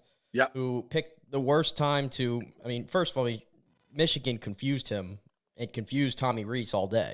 Yeah. Credit to them. Yeah. But Milroe's best asset is his legs, and he used it effectively at times, but he couldn't throw the ball at all. He was terrible. It's not like Alabama has great skill receivers, and Alabama's offensive line, guess what? They are what they were earlier in the year. They were horrendous. They couldn't even snap the ball properly. And on the last play there, everybody's killing him for that play call. Guess what? I don't really hate it because that's Milroe's strength is running the ball. But the snap was so damn low, it just throws the timing off. That's and crucial. Alabama's offensive line got bullied all game, and it made sense they got bullied on that play too. So I don't know. I don't love the call 3 yards out. I mean, maybe a little bit something more a team creative. Like Michigan who's beating. You're not bullying them up front. That was you weren't doing that. Maybe something a little bit more creative, but I do like having the ball in Milroe's hands. But get him on the edge. Get him on the edge. My point is though like when it comes to like the Florida State discussion, we had all these concerns or. Committee did that they wouldn't be able to move the ball or whatever. Yeah. And it's a little funny. Rodemaker threw for 135 against Florida, at Florida, hostile environment. And Glenn threw for, I think, 134 against Louisville. Or, in the bowl game. Yeah, and to be fair, it's not Michigan. Right. Both. So, I mean, I don't want to, go down so on the comparison trade, but I'm just pointing out that. But FSU's defense was better than Alabama. I'm just pointing out that the offenses that I saw on that field I thought Michigan was a flawed offensive team all year because J.J. McCarthy, very, very rarely does he make what I would call a big boy throw. Yeah. and he made Harbaugh a doesn't couple let of them him in that game. in Yeah, big it games. just Didn't and even let Milroe was horrendous because the defenses were pretty good in that game, and I think Florida State's defense holds up with those two defenses. God, so I don't see how the game would have been that different. I'm not saying Florida State would have won or anything, but I think the games, as we were saying, would have been competitive more so than what people thought. Yeah, and there's the whole added that would have been the whole added drama of FSU, like in the ACC championship game, of winning with a backup and winning on defense, and those guys making plays when they had to make plays, and coming up with different ways to creatively score points and stay in the game. It's not just about points; it's about the drama and the physicality of the game, which of course Florida State would have brought to the game. But that's the problem. It was never about football. And every team in FSU's space has been put into the playoff before. And that's the precedent has always been if you're 13, if you're in a power conference league, they put TCU in, for God's sakes, and they weren't even undefeated, but they had impressed for most of the season. Whatever you want to do, you go back and look at tons of teams that were put into the college football playoff, and there's as we all know, never been a Power 5 undefeated. Blah blah blah blah. They threw Cincinnati in there. Yeah, Cincinnati, exactly. I mean, come on. So it was never about football, and that's the whole thing, folks. And clearly, 99% of people on Twitter have no idea about this. It's just the thing about Alabama and why it's like they had the loss, like they earned their right to not be in there because they had the loss, and the Auburn game counts too. Look at Auburn got stopped in a bowl game. Auburn sucks. This was my point. You should have been beaten by Auburn. This was my point, though, is Michigan was the team that was undefeated and was nearly the wire-to-wire number one when you think about it. And, I know how you feel about the cheating thing, but most people said absolutely they have to be in the playoff. They're undefeated, which I would agree with. And a lot of people were surprised that they weren't the underdog against Alabama. Like the whole rhetoric around Alabama for the last month was that this was this juggernaut that awoke throughout the season, and they got so much better, and they're going to go in there and they're going to dominate Michigan. Like this is what people really thought was going to happen. And can we be honest? Like Alabama played like crap. But this is my point. Hike the ball. This is the same Alabama team that you saw against USF. It's the same one that you saw against Auburn, the same one with Arkansas, the same one that was a flawed football team. The issues that made them a flawed football team all year long were the reason why they lost that game against Michigan. Suspect secondary. But you know what? Football is a funny game because on any given day, as they always say, it can be your day. And so much of this stuff is about matchups. Yep. Alabama has Georgia's number. Yeah. They just do. So on that day against Georgia, they played their best game of the season, and it really wasn't as close as what the scoreline said. Yep. But that doesn't change the fact that Alabama was a massively flawed team going into this season. I mean, you're 100% right.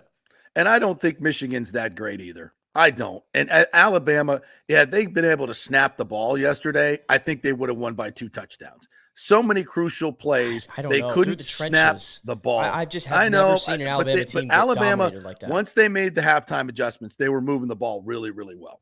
And they had opportunities. Yeah, they had some opportunities to really put that game away, and they never did. It still went down to overtime, too. I mean, it's not like exactly. They hung around, and I thought Michigan early part of the game. I thought Michigan could have really put their foot on them. But they're not that good.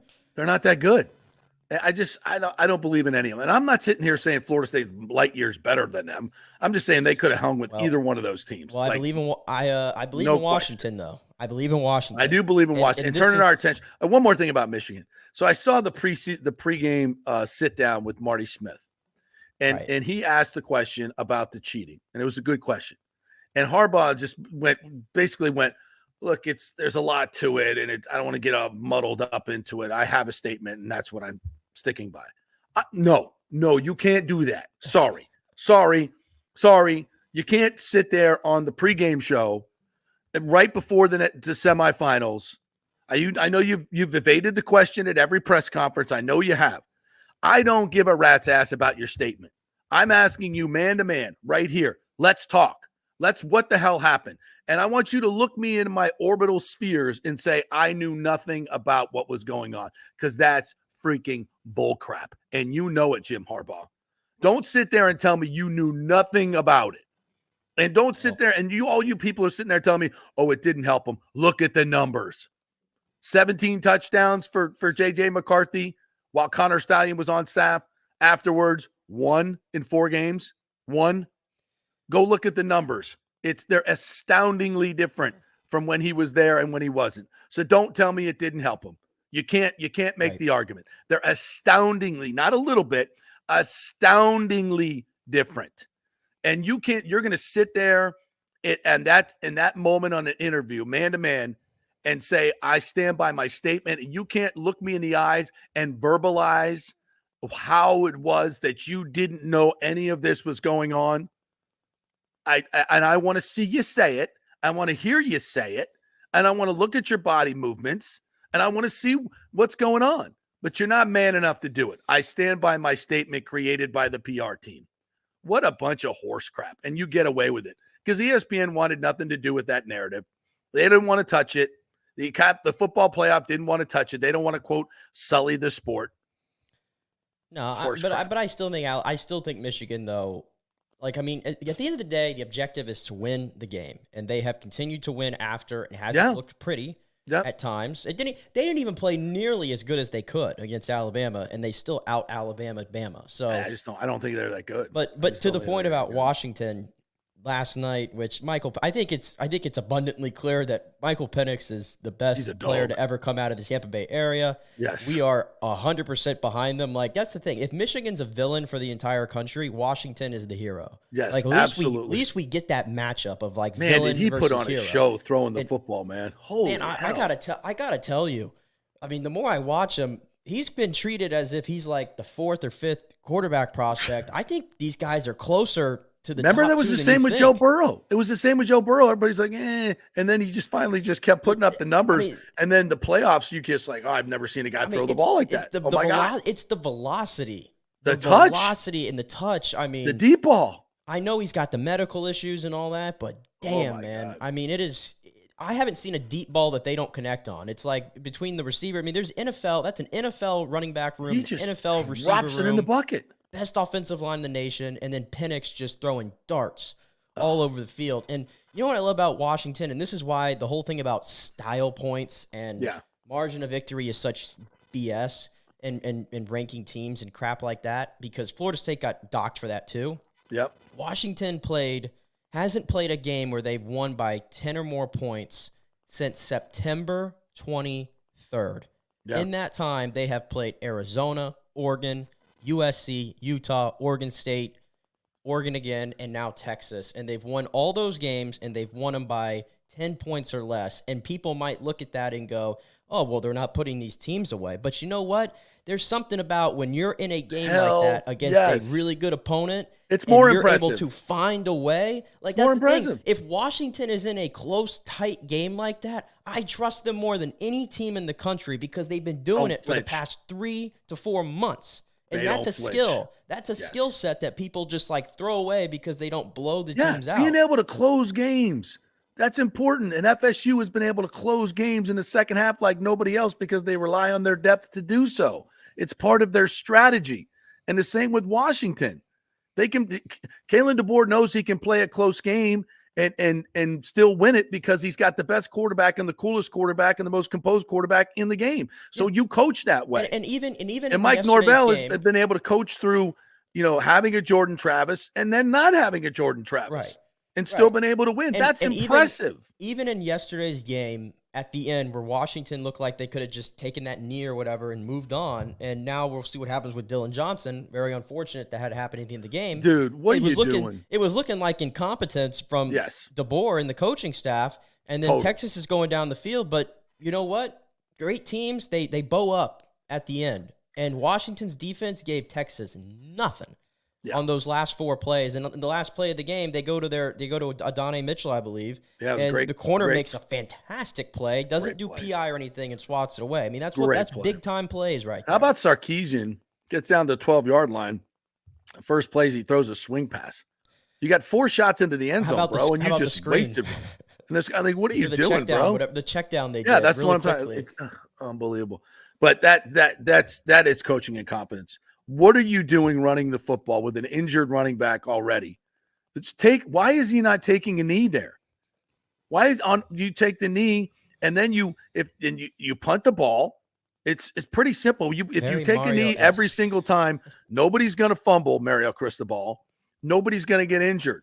And you're punting the ball with 30 seconds, and then nobody's going to get injured and lay down on the field. You don't risk the fact that somebody could get injured and not get off the field. And by the way, those players, you have to that play. I know the dude's hurt and he's not thinking about it, but his teammates have to lift him up and carry him off the field. You cannot lay down in that situation because that cost them the game.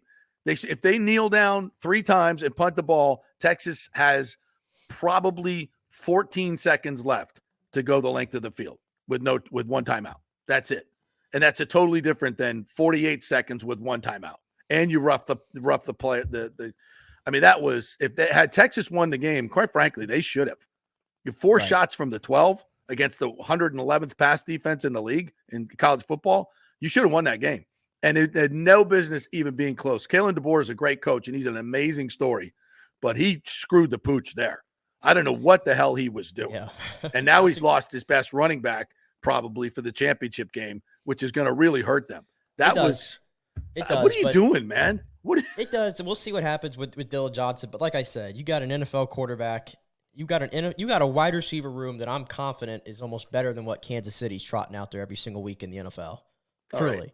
Okay. And then the offensive line that they have, I think they'll be fine regardless.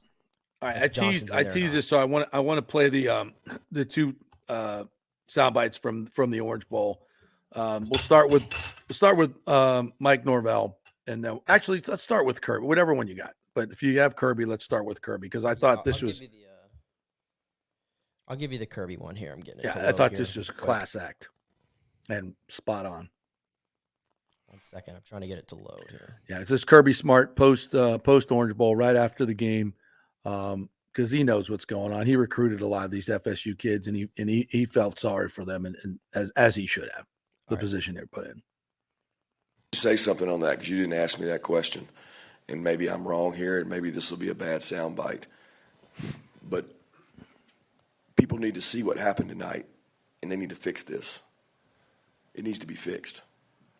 It's very unfortunate that they, who has a good football team and a good football program, are in the position they're in. And everybody can say it's their fault and it's their own problem, all right? And everybody can say that we had our guys and they didn't have their guys. I can listen to all that. But college football has got to decide what they want. And I know things are changing, and I think things are going to change next year. And you know what? There's going to still be bowl games outside of those. People got to decide what they want and what they really want to get out of it, because it's really unfortunate for those kids on that sideline that had to play in that game that didn't have their full arsenal. And it affected the game 100%. Thank you, Kirby. And it wasn't just what he said. It was the way he said it. He was mad.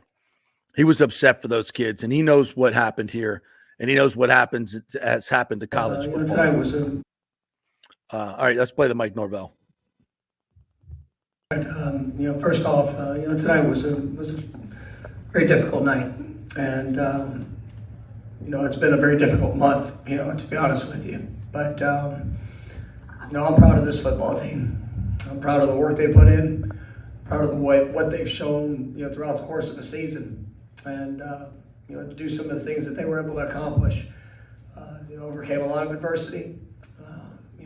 They fought, they worked, they invested on and off the field.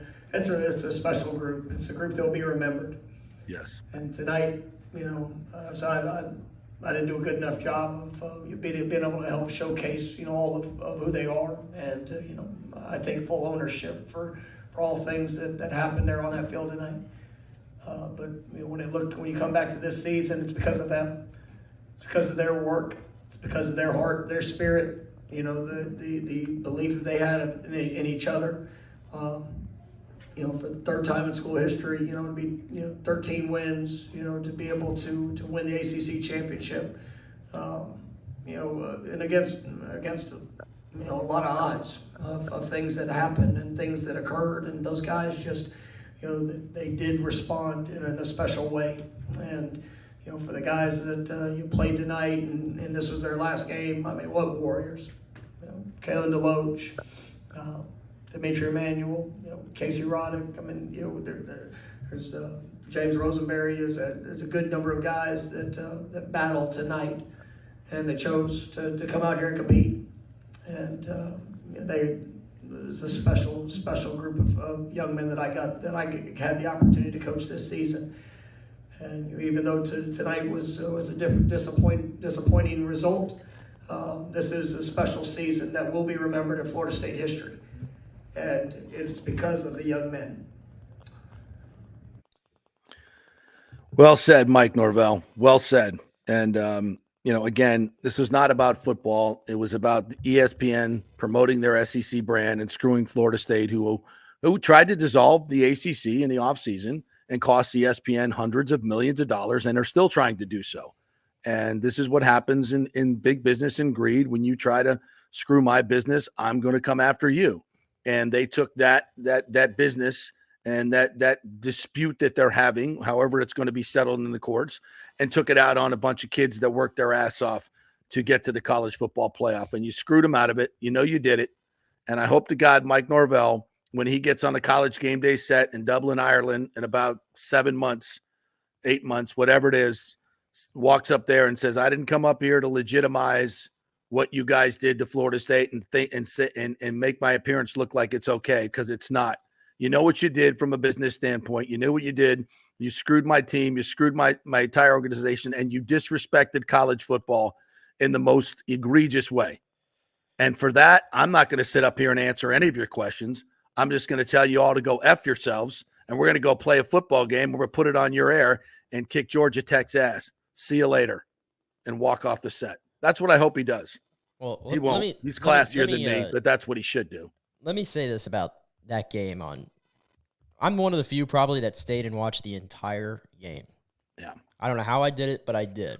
I watched it a little, and I couldn't stand listening to Jesse Palmer say stupid crap, so I didn't. First of all, I think if you're coming on here today and saying as proof that they shouldn't have been in the playoff, and you're using the Orange Bowl as this, I think you're showing your ignorance. I really do. I'm just sorry. I truly believe that you are ignorant to college football. If that is your take, that an idiot. But on the flip side of that, I told you on Friday that there was one thing we were going to learn in this game, and I was pretty confident it was going to happen, and it did. Is that Georgia has spent years of stacking number one recruiting classes. They just did it again. And even in their reserves that they had playing in that game, the talent difference between what they have backing up their players and what Florida State does is massive right now. I didn't think it was 63-3. Massive. I didn't have that. But it's massive. And so I'm just saying Florida State accelerated a rebuild using the transfer portal, and obviously all power to them. That's obviously a way you can do it. Ole Miss looks like they're primed to do the same thing next year. But Florida State on the high school trail, if you're looking for how they can get to be the staying power with these elite of the elites, because eventually you feel like the portal's not going to be a sustainable method, they've got to stack a couple, 2 to 3 more years of recruiting in the top 10 level to get to this point. And I think that's the only thing you really were going to get out of that game. As it relates to this season. But we knew that going in. That's what I'm saying. We knew that going into the game, though. I didn't learn anything. I knew that. Well, that's what I'm saying. I thought people were going to actually see that, and that's exactly what happened. But with that being said, as it relates to this season, Florida State's number ones, I thought, could have hung with all these teams. But unfortunately, we don't live in a reality where that happened. There's a reality out there where I wish that the players would have come back and played in this game. But you know what?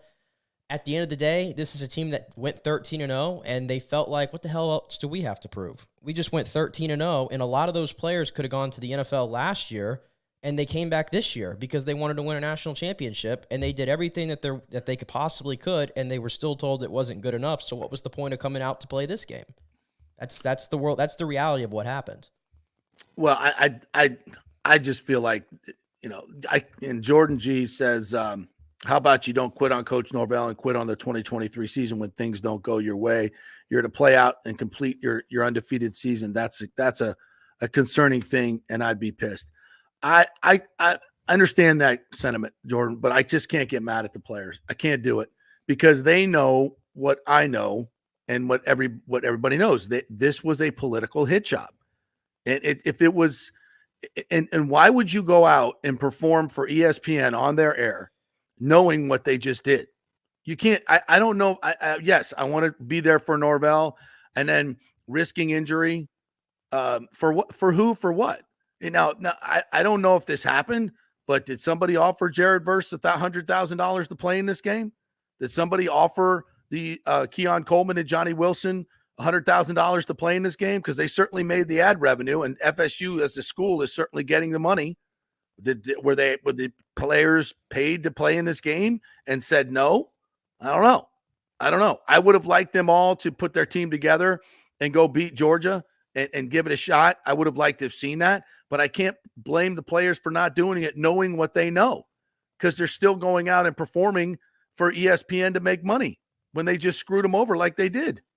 So I mean, put yourself in their place. Would you do it? If your boss said, by the way, you've done great, you're awesome, but you know what? I'm firing you because I don't like your wife, or I don't like some outside thing. And thanks for but I do need you to come to work for the next 6 months so I can make more money on you. What would you do? The way, you'd say, go after yourself. And I'm listen though, I do see the point of what Jordan is saying, because I saw this a lot on Twitter talking about this. Just shows you the culture that Georgia has and what Kirby's got motivated. And I get that. Stop. I do get that. Stop. No, Georgia, no bull crap. Hold on, let me finish my point. Georgia just won back-to-back national championships. Most of these guys have gotten paid. They're in a much different place. They didn't get screwed over. So I don't want to hear this. Georgia's guys showed up for their people. No, it's a completely different situation. I'm aware. I'm getting to my point. I'll tell you why it's different. First of all, like I said, Florida State is the team that supposedly had left no doubt that they should have been in the playoff because they didn't lose any football games. Georgia lost a football game. There were 3 unbeaten teams in the Power 5, and then there were 4 one-loss teams, whatever it was.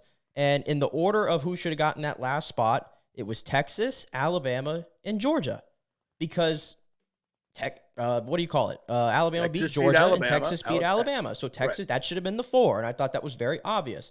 So I don't even see how Georgia had an argument to get into the playoff, okay? So the fact that people say, well, they felt like they were screwed and they still played and all this stuff, don't give me that. I don't think the situations are the same.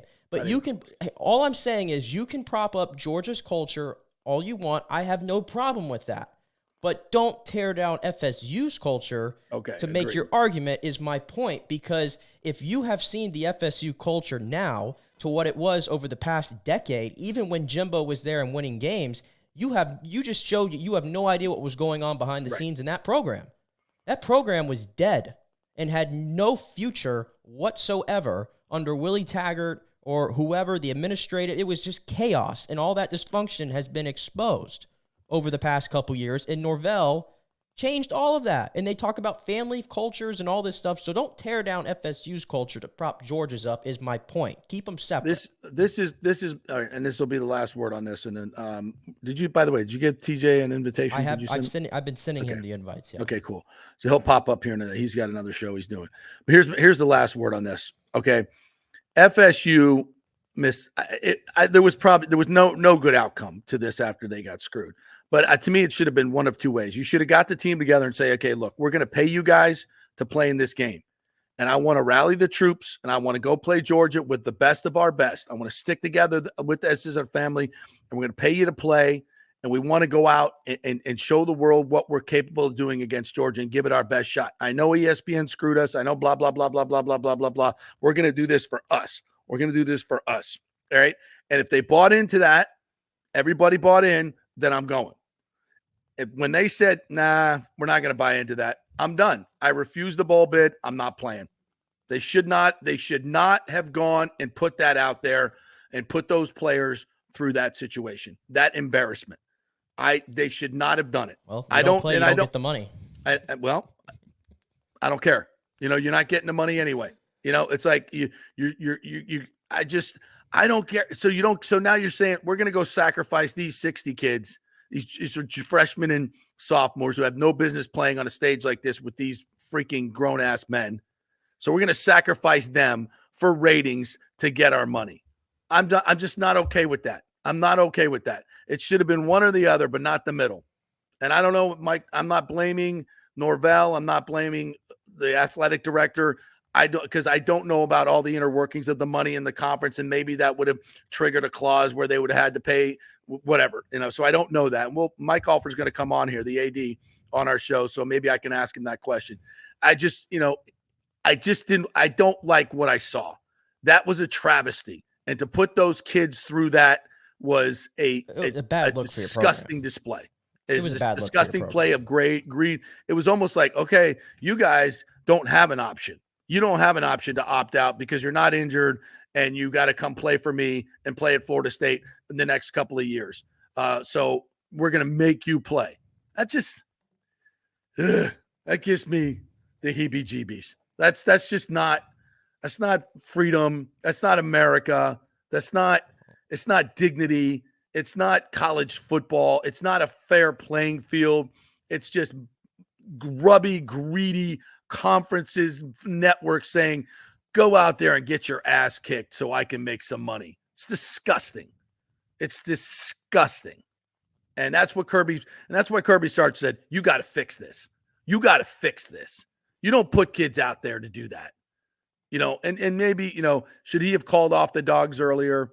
Probably. He put in his backups. He put those backups in. They're just much better than Florida State's. Yeah, but the kids haven't even played, man. I didn't want to hear that about their depth.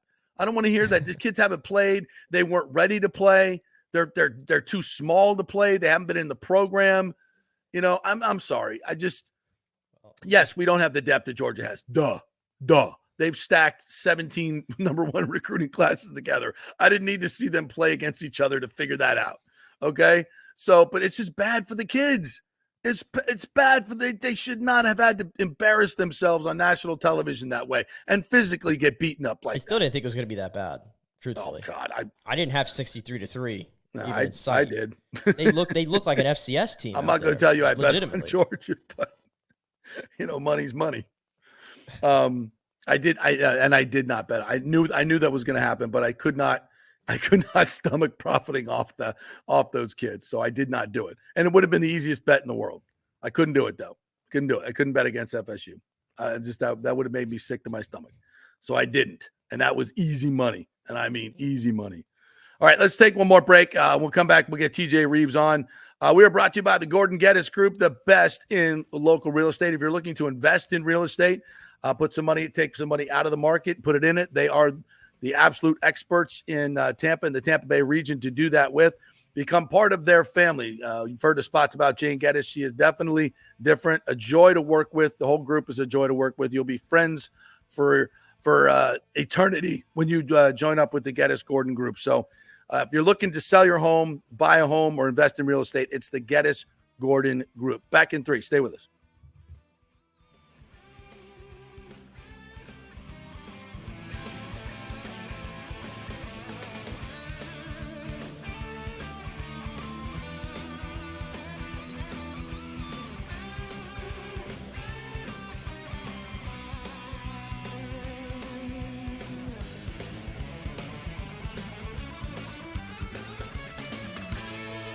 JP here for my good friends at Italiano Insurance, and they did it again. Once again, Italiano Insurance stepping up with the best customer service. I was in a bind. My old insurance company, my auto insurance, jacked up my rates, so I called Charity at Italiano Insurance, and she stayed till 9:30 at night until she got my insurance done. And guess what? She searched all these companies for me. I didn't do the work. She did. Saved me $1,000 on my annual premium. $1,000, folks. That's real money. And that's what you get at Italiano Insurance. Great customer service. And here's another note for you, by the way, with hurricane season up. 40% of people in Florida are underinsured. That means if you have something happen during a hurricane and you need replacement cost, you're going to get 40% less than you deserve. Can't let that happen. Call the folks at Italiano Insurance and get them to help you out in both those regards. It will save you money and keep you insured properly. That's 813-877-7799. Great folks in the community, been doing it for over 60 years. Italiano Insurance, 813-877-7799. Hey, it's a great time to buy a house and get a mortgage with American Mortgage Services. Okay, I got your attention now. But JP, rates are at 8%. That's true. but I spoke with our friend Scott Fitzgerald at AMS Tampa, and this is what smart people are doing. Rates peaked at 8% last month, but they've come down, and AMS recently locked some folks in the high sixes. Prices have also stabilized or dropped in some areas. So if you're going to eventually buy, now is the best time to get the house you want. Fitz will get you the best rate out there, shopping it around to dozens of lenders, and when rates come down in a year or so and the frenzy begins again, prices go bananas again, you will already have the pick of the litter. Then he will refinance you and keep costs at nearly zero, because that's what they do at AMS Tampa. You're back at 4% in the house you wanted while others fight the frenzy. Be smart. Stay one step ahead. Email Fitz at scott@amstampa.com, scott@amstampa.com, or call 813-294-7595. Scott Fitzgerald, NMLS 386722, American Mortgage Services, 1000 North Ashley Drive, Suite 1020, Tampa, Florida. Tired of those stuffy, overpriced sports bars? Well, come join the fun at the Patio in South Tampa and watch your favorite football teams under the stars in a tropical paradise. It's a unique setting with huge wood decks beneath the trees, and don't worry, they have an inside AC bar with all your favorite bar games as well. The Patio has all the NFL and UFC sports packages. It's home to the Tampa Gator Club and the Bills Mafia, but all fans are welcome. Hey, my FSU buddies love to watch the Noles at the Patio. It's also home to a great happy hour weekdays. $5 White Claw vodka and $5 White Claw seltzers. $1 off all beer and wine from 3 to 7:30 off their already low prices. And every Friday happy hour, join us for Football Friday. It's our live broadcast from 5 to 7 o'clock with tons of specials. The fan mic for you to join the show. We'll have some swag and some ticket giveaways and more. So come out for the live broadcast 5 to 7 every Friday at the Patio, and come watch football in a tropical paradise. 421 South McDill, just a few blocks south of Kennedy. Everyone meets at the Patio. Coming back at you. Now, more with JP on FanStream Sports. It's only just begun. All right, welcome back to the Tuesday edition, the Feels Like a Monday edition of the JP Peterson Show, the first of 2024. Our thanks to the great folks at Italiano Insurance. It's time for that insurance checkup each and every year. So go let them price your homeowner's insurance, your auto insurance, all your different insurance needs, and save you money. They do it for everybody. They did it for me for $1,000 on my auto insurance, 6 months, so $2,000 for the year. How about that? I did the math. So go give them a call, 813-877-7799. Tell them JP saying, just have them shop your insurance. It doesn't cost you a dime, and will probably save you thousands. Not a bad deal. All right, let's welcome in our good friend TJ Reeves, the Bucs sideline man. Happy New Year to you, my friend. Unfortunately, it did not start very well with what we all had to witness. I had the kids there, had them down on the field before the game. I saw. I couldn't get with the you. Bucs for that. I saw. Look, we got so many avenues to travel. I know you're playing injured with the eye. I saw it on social media. Yes. Who knew, watch my segue, that the Buccaneer fans wanted to gouge their eyes out after watching what they saw on That's Sunday. how I hurt myself. And you took it literally with the Tally dog. was like, I'm taking that out, bro. Taking All it right. out. So more on the Bucs in a moment. Ken, for just a few seconds, I say, what an amazing afternoon and night of those two semifinals. That was great. With the Rose Bowl and the Sugar Bowl. And if the Final Four concept is going out, what a way for it to go out. I realize they're going to play a Final Four coming up, but you're going to play a round of games before that sets things up, upsets. Those were amazing games, and we got a Tampa Bay connection with Michael Penix in the national championship game, and he gave a shout-out to the 813 last night after the game. I know it was in the wee hours because that was almost 1 a.m., Yeah. and everybody's going back to work. We're not back in school in the Tampa Bay area, but a lot of people across the country and in the Northeast were back in school today with their kids. Kids and the ain't routine. watching that. You're not staying up till 1 a.m. for that. That's the only downer for that. But that was amazing to watch. My Great day drama. started with the local call of LSU and Wisconsin. What a great game to call on local radio.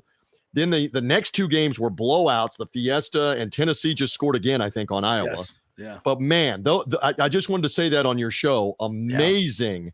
The Michigan thing.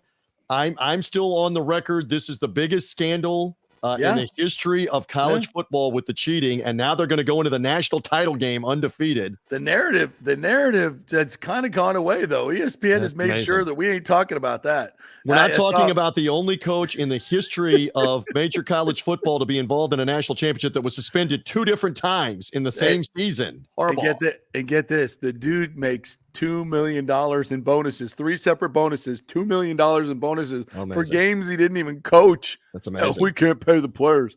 I mean, are you kidding me? How screwed up is college football? I know. We don't have time to solve that on this Tuesday edition. God. Now we're back to the Bucks and the how screwed up point. All you can do at this point as we sit here on Tuesday is move ahead. Because I still don't have an explanation almost 48 hours later as to why you don't come out with fire, don't come out with emotion, let the Saints have life. Nick, I see you shaking your head. How do you not take care of business in that game? So that's distressing. I bow to you, JP. You said to me last Thursday, I'm not so sure about this. The Saints are feisty. The Saints have trouble. I'm still bowing. On the video show, I'm still bowing to you. You said they always give the Bucks trouble at Raymond James Stadium. Yeah. You were right again. And now with all of that being said, all you can do is try to learn from it and get ready to play the worst team in the NFL. Right. And I totally agree with the sentiment that's out there that if you can't find a way to win this game with all that's riding on it, you don't deserve to be in the playoffs. You absolutely are not worthy of what you did in Atlanta and in Green Bay to earn the chance to win one of the last 2 and get in. I agree. I mean, this is went a real as far test. as to say, TJ, I said, if they lose this game, none of you are allowed on the plane back. Call an Uber. Get an Uber. I have to arrange other transportation. No, if that's the case. you can come back. Like it's going to be you, the advertisers on the party, the coaches, depending on how they coach again. But the coach, you don't get it. No, none of you. Get an Uber. It's not that far. Get figured out. But we're not paying for your ride home. If you can't beat Carolina, nobody's showing up at the games. Free tickets for all Bucks fans that want to drive to Charlotte, by the way. I mean, just it's an absolute lay down for them. And I don't know what to make of that. Can I interrupt? I don't know what to make of that because I've had several people talking to me in the last day or so saying they were awful against Jacksonville. Terrible. And I said, and maybe that's a bad thing for the Buccaneers, that they now will want to mess it up for the Bucs and play better. Of course they will. I saw a little of the highlights. I know Bryce Young got crushed also in the ribs, just like Baker Mayfield did. Nick, what's your thought? I don't know how much Tepper threw a drink on a Jags fan. Threw a drink on people. Move. I understand. Nick, what do you think here on does Carolina have anything Sunday? Will they be ready? What do you think? I will tell you this. I would be a lot more scared to face Andy Dalton than I would Bryce Young. Yep. To be honest with you. So I'm hoping Bryce Young plays. By all means, put that guy out there because at least I've seen a blueprint that the Bucs can get after a young quarterback. They've done that, effectively, and that team is so beat up and banged up everywhere. They have no starting offensive lineman left. But the thing I hate about it is the Bucs have left it up to chance now, and it still is a division game. It's on the road, and who knows? I mean, crazy things like weather and circumstances and all those stuff. You've left it up to chance, and that's the part that scares me a little bit. And they didn't put away this Panther team easily. That's correct. 5 weeks ago. And JP, we talked about last Thursday. Do not help the Saints out. And you have 4 turnovers in the game. You cannot, I will say again,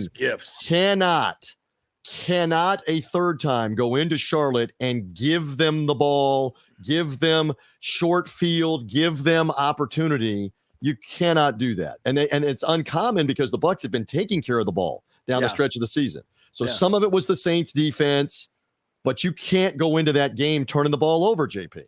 So I always like to give your sense because you're the only one down there on the field. Before the game, did you get any sense that – now, I'll tell you this. When we were down on the field, we were on the Saints end where they warm up. And my guy, Williams, they're dancing. They're throwing the ball up into the stands. They were so loose, but they were just you just got this sense of they were ready to go. They were really ready to go. The Bucs were on the other end, so I didn't get a sense. And I know sometimes that can be kind of a misnomer anyway. Right. what was your sense before the game? Did they seem like they were ready? I think there were some concerns before the game on how locked in they are, but you never know what that means. To your point, the Saints came out and drove right down the field after what you saw. Yeah. And the Bucs kind of empowered them at that point. So you better be locked in this week. I thought it was eye-opening. That's the words that I'm going to use when Levante David said to me. I've known Levante David for his entire career. I've done radio show after radio show with him, post-game interview after post-game interview. He has never said to me, we were not ready. I was not ready as a leader on this team. And when he said that, that can't happen. We talked, again, I keep referencing last week, the leaders have got to speak up. Levante, Evans, Wirfs, Winfield. The leaders of this team have got to speak up and say, let's lock in, let's get after it. And apparently it didn't happen well enough. I would hope it's going on here midweek this week. Well, Nick made the point, and I'll let you finish off the show with some positivity here, that no matter how bad this was, teams do clunkers all the time. You know, we've seen it from the 49ers. We've seen it from the Chiefs. We've seen it from the elite in this league. The Philadelphia Eagles just did it Sunday simultaneously to the Bucs game with everything to play for. The Eagles are playing the awful Cardinals at home and blow a 2-touchdown lead in the second half. To your point, how does that happen? That's even worse than the Buccaneers blowing something to the Saints, who have everything to play for and are trying to get in the playoffs. Go figure this NFL. Go figure this NFL. So that being said, it's all in front of you. Just go, get your mojo back. And this is the thing. You can't go in there and try to play safe and play not to lose. Amen. Even though that's going to be what Todd wants to do, because that's how he just the dude is wired. I just feel that way. You can't, man. Let it rip. Go after them. Get back to your aggressive mindset that won you those 4 games in a row. And if you lose the game, so be it. But do not go in there and play not to lose, because that you will absolutely lose. I think first score is huge. It's not everything. If the Bucs get out there and get a touchdown, that's enormous. As I often like to say, if the Panthers get out to an early lead, here we go with Titius of the Sphinctius, because you know that's now psychological issues. Yes. So good start to the game is important. Hang in there, Buccaneer fans. To your point, they did play a clunker, but they played a clunker in a game where you still had another game to recover from it and be in the postseason. You don't want to play that clunker this week. You don't want to play that clunker in the playoffs if you can prevent it. Let's see if they get it together. Baker Mayfield's got to be better. I know you got to go. Baker Mayfield's got to be better early in the game with the reads and with the throws. He was not very good early in the game. He got better as the game went on. But, I mean, the ball is badly underthrown to Trey Palmer. That's a touchdown. Yeah. That's like a 90% touchdown. Just put the ball out in front of him, and it's a touchdown. And it's a different game in the first half if that's a touchdown. So let's see if he's better. Let's see if they're ready to go. This is a team in Carolina that is ready to give up if they haven't already given up. Don't help them early. Take it to them early. Get a win, and I want to be talking playoffs with you next week, and it's more than likely the Eagles that are coming here. We'll see if it's the Cowboys. How about that? How about that? Rekindle that playoff. We got a history. Rivalry. Again, the Bucs have a lot of good history against the Eagles recently in the playoffs as well. So let's see what happens as all of this unfolds. It's great to be with you. Hang in there, Buccaneer fans. Chin up, Buccaneer fans. You got a chance to be in the playoffs. Thank you, boys. All right, Nick, appreciate you. Appreciate Scott Reynolds. All the folks that we did not get to a ton of the comments today. Sorry about that. I'll try to respond online later in the day. But a fun show, man. Thanks for jumping in here today on Tuesday. We had a lot to get off our chest. Hope you guys enjoyed it. Any final comments from you, my friend? Yeah, I would just say that, again, kind of how TJ said, the sky isn't falling yet when it comes to our Bucs. Hopefully not the same for our Lightning, who we didn't get into today, but hopefully they're showing some signs of turning around. And college football, let's try to enjoy this championship game, because we have a hero, and that is Washington and Michael Penix. Yeah. Shout out to Dade City and Tampa, Florida. That was nice. I want to try to get to either mom, dad, coaches on this week, so hopefully we'll be able to make it a little hometown thing for Michael Penix. Thank you guys for watching. Don't forget to like, subscribe on our YouTube channel. Same with Apple and Spotify. However you listen to the show, we thank you so much. We'll be back tomorrow and live all week. Have a great day, everybody.